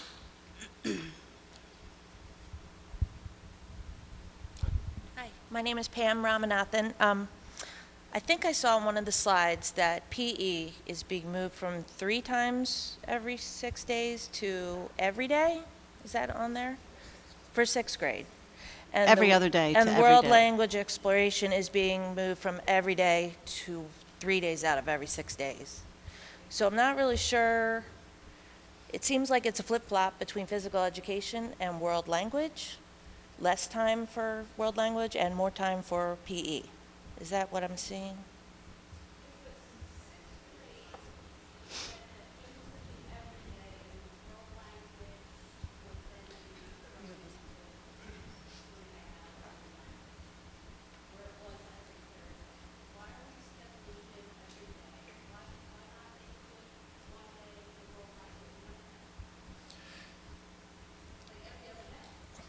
Yeah. I think there is in this particular one with the PE, There may very well be, as we move further along in this process, developing, and I'm not talking for next year, but in the years to come, there may be a need to look at the, some of the other things that we've traditionally offered. We've offered an iSkills program right now to teach some of the technology skills, and that is an area that may still need to be incorporated into the schedule, but we don't have that in a place right now. We're ready to implement that and put that into place. So that may very well come in that spot.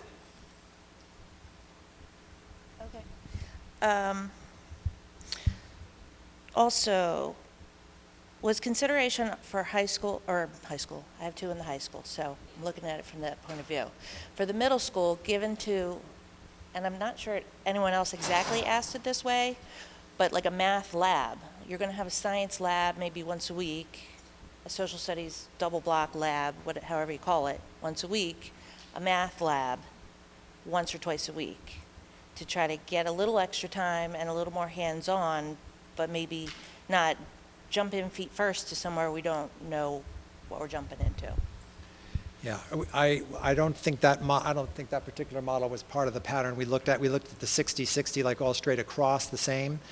We looked at the double block here with the science and social studies as a way to address the 3-minute drop and to give opportunities for extended time for prep, which I know is a challenge that's faced right now. That particular one that you're mentioning I don't think it's one that we've explored. Okay, I have a couple other short questions. My daughter right now is in pre-algebra, and their teacher, who's not there right now, had a flipped classroom, like they were saying, watch the video at home and then come in. That's a way to extend time, because she has to watch the video to get the basics, do the homework, and then go in and ask the questions. Right. And it's interesting that the flipped classroom is something that came into favor a couple of years back, and we actually explored that, and teachers have been working with that model to try that out and how that actually works. I was in a PD session with our high school teachers early in the fall, and in that session it was pointed out that when they first began using the flipped classroom as a strategy, they were using it very often and found that the amount of work the kids were expected to do at home was pretty excessive to be ready and prepared the next day to do the kind of interactive stuff that they could do if the preparation had been done. So they realized that although that model has power, using it as a daily strategy is certainly not an effective tool. It's got to be used occasionally to set the scene for whether it's a symposium, a debate, something active where the time in class is afforded for the active interaction and not the time to read and do the prep work in advance. Right. Okay, thank you. I would ask that you consider maybe all that, a combination of that. I hate to see the world language exploration go away. It looked like a move from 10 hours of a given language to about 3 hours of a given language. My son, he was 11 and he was totally into Yu-Gi-Oh! And he was going to be in Japanese. He got halfway through the class, which is 6 or so hours into it, and realized it was a completely different structure and he could not do it. He is in AP French now, planning to study abroad. I mean, he would not be able to be in AP French if he had committed to Japanese after 3 hours. Been in Japanese for 7th and 8th grade, and now he'll be studying abroad in Paris, and he was a family translator in Quebec City all last summer. So I don't think you should minimize the benefit, is all I'm saying, of the extra hours. Thank you. I would also ask that we get access to the teacher comments and input to the process, if possible, and ask about the math scores before 2015, because as far as I know, they were stable, if not going up. And I know the test changed, but how are the test scores before 2015? Right. Well, just to make sure that we understand that more importantly, the core standards changed, that what's expected of students has changed. And although we might say that it sounds like some may believe that we're focused on trying to raise the test scores, and while that is certainly a good thing to have that happen, it is more important that the students actually do attain the standards for learning so that they are prepared to do the other kinds of things in science and in high school math that they want to continue to do. So again, the test is a measure. It's the evidence that in fact students are achieving the standard. That is really the goal. It is a goal of learning. The assessment, unfortunately, is the way that it's assessed and shown. But the goal here is to make sure that students are proficient in the standards, which are all excellent. They're rigorous and they're good for our kids. Thank you. Thank you. Hi, I know you guys know me. I'm Joanne Groark. I teach 6th grade at the middle school. So there has been some comments about what the staff has thought about the schedule. So I just wanted to say that I am on the scheduling committee. We met for a long time to discuss schedules and choose ones that were optimal for everyone. We do agree that there does need to be a change to the schedule. However, we felt that, yes, we do need more instructional time across all areas, and that was something that the staff agreed upon. Now, we did meet as a committee and come up with a schedule that we all agreed upon, even administrators, which was 4 60-minute blocks for language arts, science, social studies, and math. The administrators agreed with it. They even took it to Judy Clark. She said she would support it. And then it just kind of fell by the wayside, I think, when Dr. Crisfield came, and we wanted to take a look at what would happen with not math scores, but language arts scores, because language arts was going from 90 to 60 minutes. And granted, our language arts teachers weren't crazy about the fact that they would be losing 30 minutes, but they did realize and accept that, you know, all areas needed to have more instructional time, not just math and language arts. So they were willing to give up their 30 minutes. So I don't ever recall hearing that that schedule was ever disapproved. All I know is that come February, we find out we were given that schedule.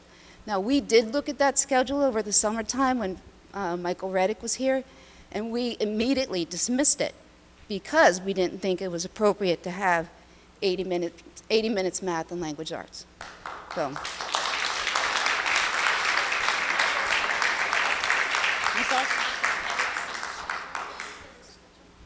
Did who? Oh, did he see this schedule? Yeah, he helped make it. So that's where I think we as the staff find a little frustration with that. You know, this presentation is wonderful, Gary. You always have great presentations, but I'm learning a lot about the schedule just from here. I mean, there's a lot of us sitting in this audience where a lot of this information is new to us. And there is a lot of staff who aren't here. Like, when are we going to get the details about that? That's something I find very frustrating about this whole process, is the staff hasn't really been brought in, except for that one faculty meeting. So, that's all.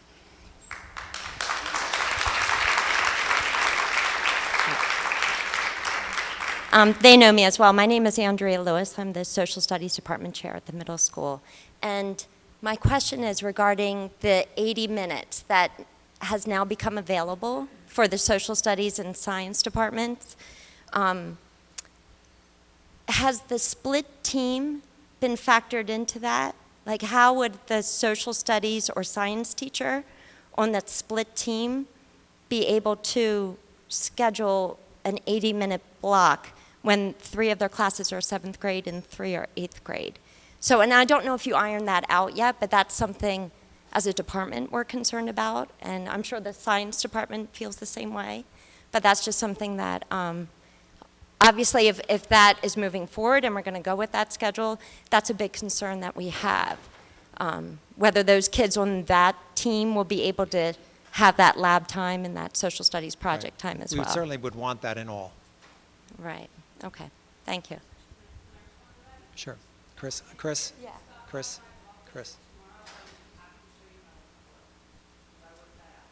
It would be really nice for the whole school to see that, like for everyone to be presented with that, like the science department and the whole social studies department to be presented with that. Okay, thank you.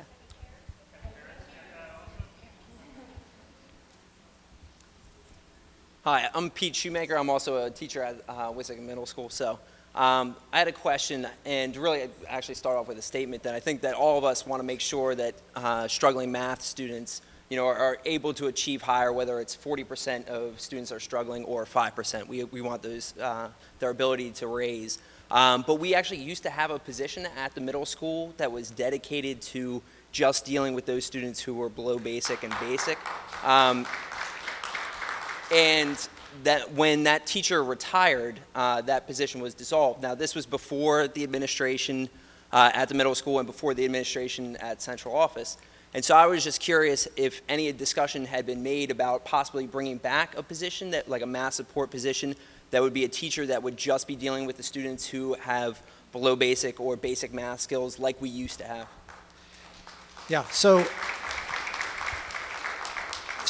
we often discuss different options and things to look at, and one of the things that I want to point out here, which I think is seemingly getting missed because I've heard 2 comments now to the same effect. When I showed the slides in the math area, the concerning part for me was that our students actually in the proficient and advanced area, they were not the ones growing the year that they were expected to grow. So the focus here is really not on the remediation, although there are certainly students who need that and need to continue to get that, and we feel we can offer that in an extended math block as well as through Trojan Block and remedial support available every day. But there's a real need to deal with the students who are in the middle and at the top to extend their thinking and build their conceptual understandings to a level where they can show the gains at least a year each year they're in school with us. So it is not just working with a small group of students who are struggling.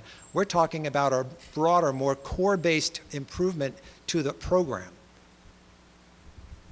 I understand that, and I totally agree with it as well, that we need to help all students advance in math. But just the proposal of having a math support teacher, in one of the ways, I know this because I was math support teacher for 1 year when I was first hired. One of the ways that we would work was the math support teacher in this hypothetical schedule during like a Trojan block would meet with those students, thereby making it so that the regular math teacher could meet with students of the other levels, freeing up more time for those students as well. All right, well, thank you very much. Appreciate it. Hi, I'm Trisha Carter, and first, my own personal opinion, and I understand we need to have data to base these studies. I don't enjoy the PSSAs. I don't put a lot of weight in them for my own child and her success, but I understand we need some data, concrete data to study. But I don't think it's wise to just assume that looking at the ELA scores and that sliding improvement from year to year, and assuming that the core reason for that improvement is just time, as opposed to looking to the math scores. I think there are other differences. One of them is the curriculum in the elementary school for writing. They're focusing on persuasive writing, expository writing in 2nd grade, and that continues year to year to year. It's a very consistent curriculum, and it grows with the child, and it's appropriate. I think there's a lot of inconsistency in the math curriculums from elementary to middle school. I also think that there could be one reason for the ELA improvement is class size. You know, ELA is tough. It's if you want the kids to be writing, to have one-on-one editing, to be analytical, you need a smaller class size. And this, you know, I know someone might be sitting there saying, it's only 5 or 6 kids. That's a big difference. You know, it is. It's a big difference. Even the team size, going to 138, once you hit around 120, you're at that saturation point. You're not as effective as a teacher to the students. And also, there's writing in the other disciplines. So that could also be one of the factors that those scores are higher than the math scores. It's not necessarily just time. What I would prefer to see, and I know this would be difficult and it would need the gift of time, I would prefer to see teacher input, classroom evaluation, and that sort of hands-on data from the people who were there on the front line watching the kids. I would prefer to see some sort of evaluation actually from the teachers, the people who are there and probably know best, as opposed to a state test. And I know that that would be hard. You know, is there a way to maybe find a different type of evaluation over the next year before implementing this that would kind of turn everything topsy-turvy, that really doesn't serve the whole child? And I think, you know, it's wonderful in your presentation. It was very clear that, you know, we want to educate this whole child. Nobody in here disagrees with that. I don't know if this serves that purpose.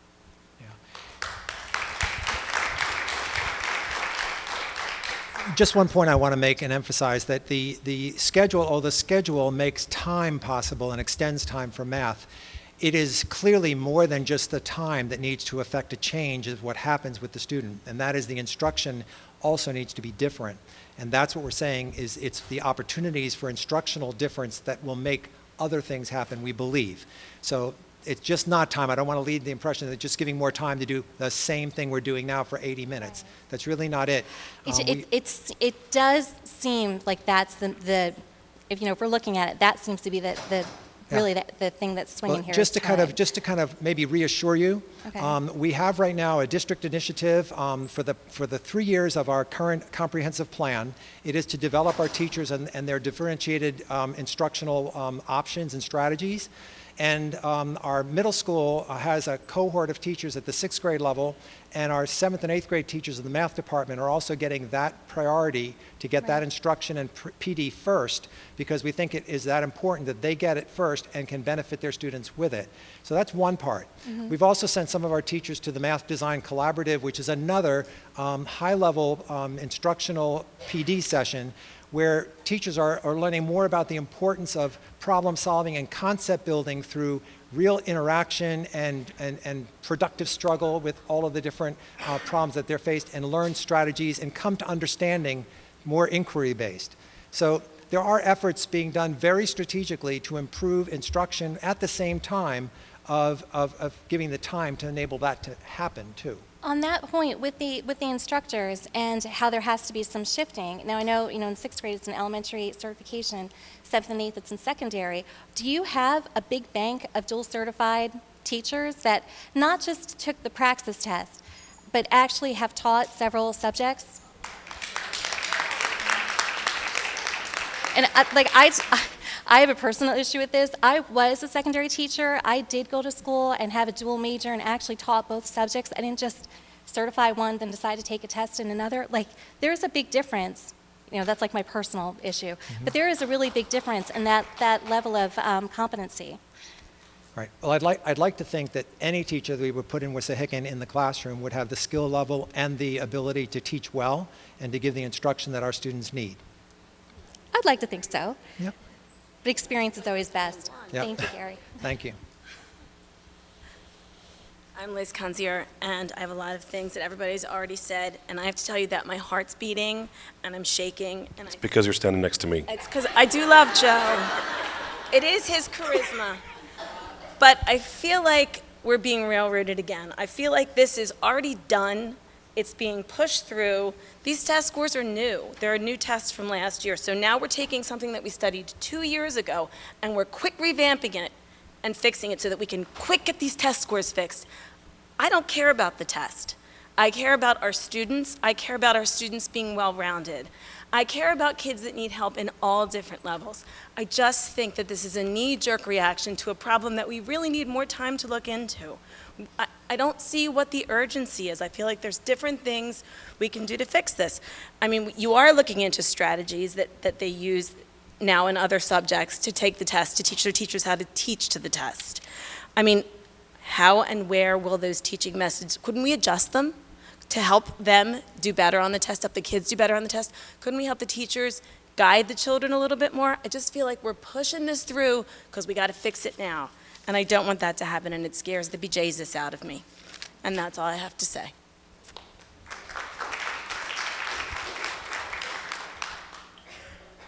Hi, Dave Rothschild here. Point I wanted to break up is mostly about teacher training for the teachers. You're effectively repurposing, even though they may have certification, that may be back many, many years, and they're not facile in teaching math, particularly with the curriculum that we may have now. Another issue that has been brought up, and I want to reiterate, is I think we need to look at the elementary curriculum and whether it's providing them with the basics that they need in a strong way, not just just all understanding of it, but the ability to be quick and ready and able to move forward with their math skills. But that's going forward. We're effectively dealing with a remedial issue right now that has to be addressed, and I do think it's an important point. Whether time is the key factor or not, I don't know. There's been a lot of discussion about it. But I do think if you are going to move forward with this, you need to provide your teachers that are moving to the math teaching curriculum with a jump start in getting them going and making it effective. Otherwise, you're effectively ripping up a lot and causing a lot of disruption, and you may not get the results that you're looking for.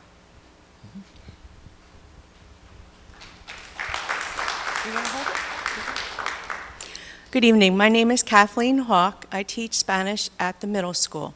I spoke at the March 14th board meeting about world languages.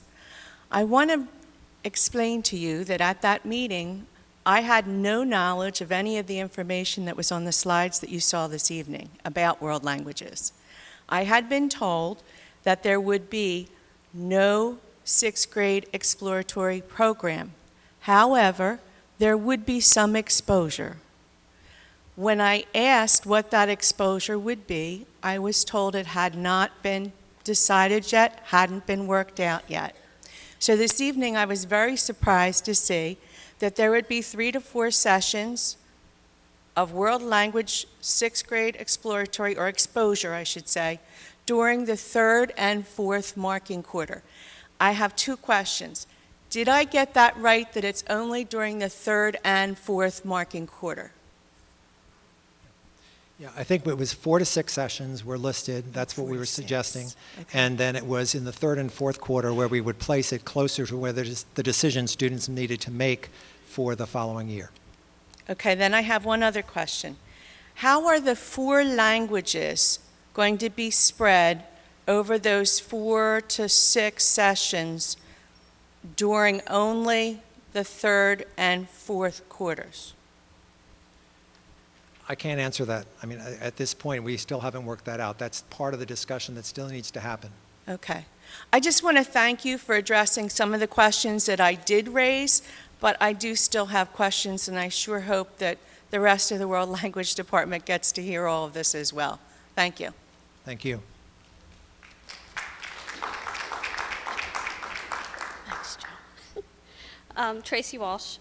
All right, so some of the questions that I had, some of the parents had already asked, so we can skip those.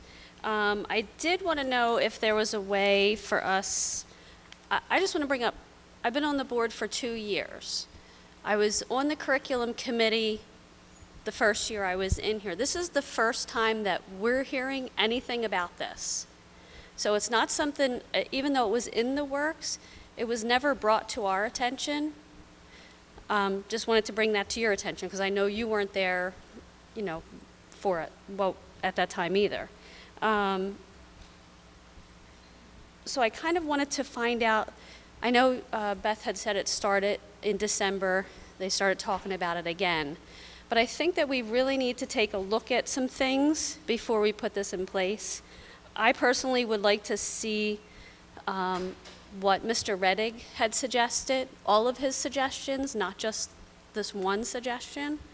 I'd also like to see the schedule that was worked out previously that apparently was agreed by everyone and then just fell through the cracks for some reason. Let me see my questions here. In elementary, it looks like they have 75 minutes of math in elementary. And then when they come up to 6th grade, we cut that. But these test scores are from basically when they were getting 75 minutes of math in elementary. So if we look at that, how is what we're doing going to change that when they were already getting 75 minutes and still not performing where we want them to be performing? I think we need to look at that. I think we need to look at why they're coming in at that level. Let me see. And I'd like to see, before we move forward with this, something of a solid schedule. Tonight we heard a lot of, we have to figure this out, we have to tweak. But if we're going to put something in place, I personally, I don't know about you, would like to see something that is more of a solid schedule that we can look at and say, that's what we're going to do with that. Okay, that's what we're going to do with that. Got it. Yeah. This to me is just too many questions right now. I think that's really a reasonable request, and I have to say that again, as Beth mentioned, we were going through a progression of sharing information along the way, and there was every intention to do a more thorough explanation at a certain point. However, questions were raised about pieces of this earlier than actually we were prepared to kind of roll it out publicly. And so that's why we're here, is to kind of now clarify some of the misunderstandings that are out there, and clarify some of the differences of opinion about what's out there. So there's both things there. But I do think it's fair to say that this is not an issue of transparency or an effort to hide something. Very carefully, we were trying to present to all the different groups at the appropriate time. and certainly get feedback. And actually, there's a committee that's been established at the middle school already to look at the Trojan Block period, which is a pretty big aspect of this in terms of where different things happen that people are interested in knowing where they're going to happen. So I think there was an intention of working some of these through, but it would not be possible to do it here because we're not ready for it because Right. the group is still working. And I understand that. I totally agree with that. But if we were going to implement this starting in September, I don't know when was that going to happen. Like it's getting old now. Like we're at the end of March, Right. and if pieces didn't come out, it would have been delayed even further. So then we would have been working in July maybe to put something into effect in September. I don't know. I just think it was dead for a while, and then all of a sudden it's just feeling rushed. Right. But do know that we would never have thought that we could have done something like this. This had to be cleared up and finalized before faculty left, and so there was time to communicate out to families exactly what was happening. And that was the intention, and still the intention to do that kind of communication. I think your point is well taken. A practical sample of what the schedule would look like is something that would make it a lot clearer to everyone. Okay, and I know that on the high school schedule, I know that they don't get two classes, or they don't get a class, or two classes, I think it is, for 2 days. So you would miss 2 days. But their schedule is a lot more easy to follow. It's easier to follow. I mean, they know exactly what class they're going to, what days they're missing, when they can plan to do that homework because they don't have that class for 2 days. So I don't know if that was one of the schedules that Mr. Rettig had suggested, something similar to that. No. Okay, and then, sorry, I told you, do you see this? I sit next to you during the meeting, so I understand. And I understand your notes. That's pretty bad. So then the other question that I have is, and I know that I had brought this up when I first heard about this, is I know that there is no math remediation in the middle school. There's always been reading remediation. But we kind of, I don't know how it happened, but somehow the math remediation was done away with in some budget, whatever. But maybe that's something that we need to look at. Even if we do a schedule that has more time in math, maybe we need to look at, there's a huge chunk of people that are falling behind. Maybe there's an addition other than what we are planning on doing that includes some kind of remediation for them. We automatically, if someone scores poorly in a PSSA in 5th grade, when they come into 6th grade, they automatically lose one of their academic periods and are forced to do a reading remediation, no matter what. So maybe that's something that has to be brought forth for math. And I think that was all of my questions. Thank you, Ms. Walsh. Hi, Larissa Hubbs. I didn't catch this question, the second question that Judy had, the answer to that. If it was answered, what the next steps were? Well, I think at this point, our goal would be to go back and to work on that Trojan Block at the school level and try to work on that piece of it. It sounds to me as though from some of the comments made here, there also needs to be a revisiting of some of what was presented here so there's a clear understanding of how the schedule would actually look in operation. Okay, and then will there be more input from parents as well as teachers before the final schedule is set, or? Well, I mean, at this particular point, I think the process for that part is unclear. This, to me, we're working at the school level to come up with a schedule. The schedule was promoted. There was input at the board. The board heard it and asked for information. We've done that. We presented more information tonight. I think after this, we need to debrief what we've had and figure out where we go from here. I think that's an honest answer. Okay, thank you. Hi, Rob Illuminati, Art and Technology Middle School, and I'm last, so I have something very, very positive I just want to say. Sitting here tonight and just seeing the number of parents and community members that came out here, clearly placing, there's so much that pulls us in different directions, but yet you made the time to come here and educate yourself about an important issue. And regardless of where you sit and how you feel about that, your values are in the right place. And it's exciting to me as a teacher, to know where our students are getting that from, because the parents, the community members, they're putting their value, their time into education. And that's why when students come into our building in the morning, they're ready to learn. And that makes our job so much more pleasant, so much more enjoyable. And, I hope that that tradition will continue here in the Wissahickon School District, because that's the reason why I came here, because this community values that. So thank you all.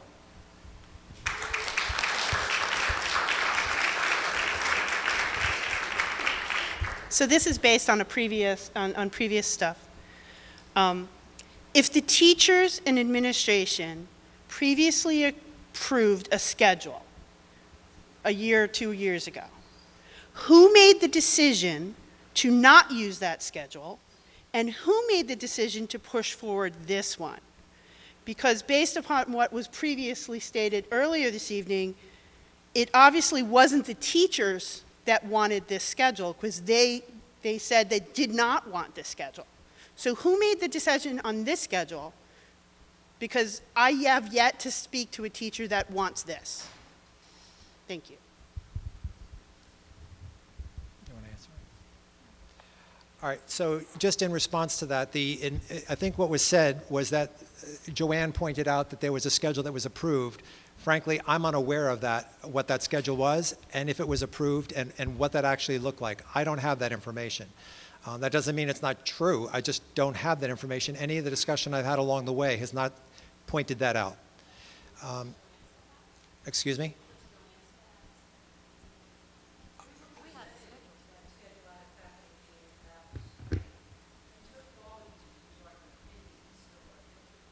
Yeah, it's not as though,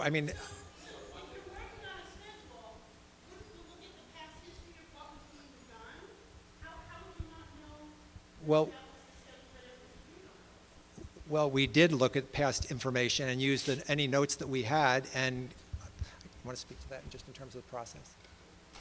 Yeah, when we started the conversations about the schedule, we looked at all of the notes. And I know there's been a number of people that asked for copies of those notes, which we're happy to provide. There's not a lot of notes, but the notes that we have, we're happy to provide to people. We went through all the notes from the scheduling committee. My understanding was that there was not a schedule that was approved by anyone. There was a schedule that was presented, the 60-60-60-60 schedule, and what I was told by a number of people was that there were a lot of flaws with that schedule. One of those being the reduction of 26 minutes in language arts. Another one being prep times for people, that there weren't able to be a solid block of 40 or 45 minutes for prep times for people. And, there are other reasons that the schedule did not go through. So when Joanne said that tonight, that was the first time anyone has said that to me, that there was a schedule that was approved, because very honestly, had a schedule been approved, that would have been wonderful. We would not be having this conversation right now. So that's the first time I'm hearing this. So I think there are a lot of conversations that we will now have, given that information, but I don't know if I answered your question, Christine, or not. I think we've got one more. Thank you. Hi there, my name is Diane Miller. I have a 5th grader, so this is brand new to me. And I came tonight just to see what's the schedule going to be like.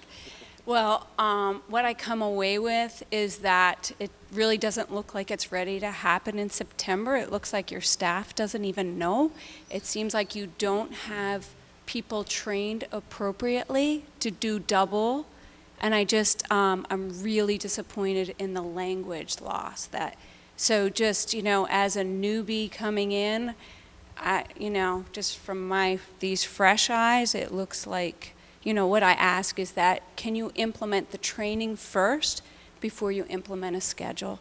Can you allow people to know what they're doing before you throw it at them come September? It just seems like your staff doesn't know. How could they possibly be trained double in 2 subjects? It just seems like it's too quick, too much too soon. And I just ask if you can kindly, if the staff isn't trained, it's not going to help the students one bit.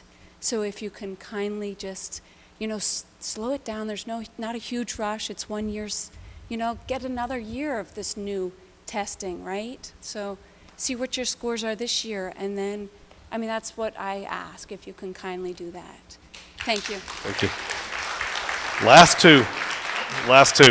I came up here to say almost the exact same thing, but also as a parent of a child who went through the Wissahickon School District, a 21-year-old who was here before Common Core, I ask you to please teach to the child and not to the test. All right. So I'm Shakita Green, and I'm also a parent of a fifth grader. So again, just wanted to kind of get a sense, because I think the parents coming up, we're dealing with a whole different kit and caboodle. And this was very eye-opening. And to come into this experience with a background in education, sir, I beg you, just consider the total picture. I don't know what is driving this, but I concur with a lot of the statements that have come, and again, I'm a new pair of eyes. I'm asking, one of the questions I had was, do you have full faculty buy-in? Do you have full parent buy-in? Are your students being heard? Are the teachers from the elementary level, their expertise being taken into consideration? They've had these babies for quite some time. They have valuable feedback to offer to help set the tone for what they're going to walk into this middle school experience. Sounds like you have a wealth of great middle school teachers in position right now. Please let their voices be heard. Give them the opportunity to excel. I'm really concerned that for some of the changes you're going to want to make here, you're going to need your staff to be duly certified, duly able to take on multiple roles and responsibilities that I'm not doubting they're capable of, but give them the opportunity to show and demonstrate their best selves so they can deliver quality education, extend the curriculum as it needs to be, and ensure our students, not just for the test, but beyond middle school, headed into high school, ready for the years beyond. We want our students to excel, and if there is any way to take all of this feedback, because there's definitely passion in this room tonight, and it's across the board, please don't ignore the things that you're hearing tonight, and if there's any way, like Mom said, to slow this pace down, let's just slow it down. Let's just slow it down and take it all into consideration. The moms and dads coming up from the elementary level, this is terrifying. So please, just, I beg you.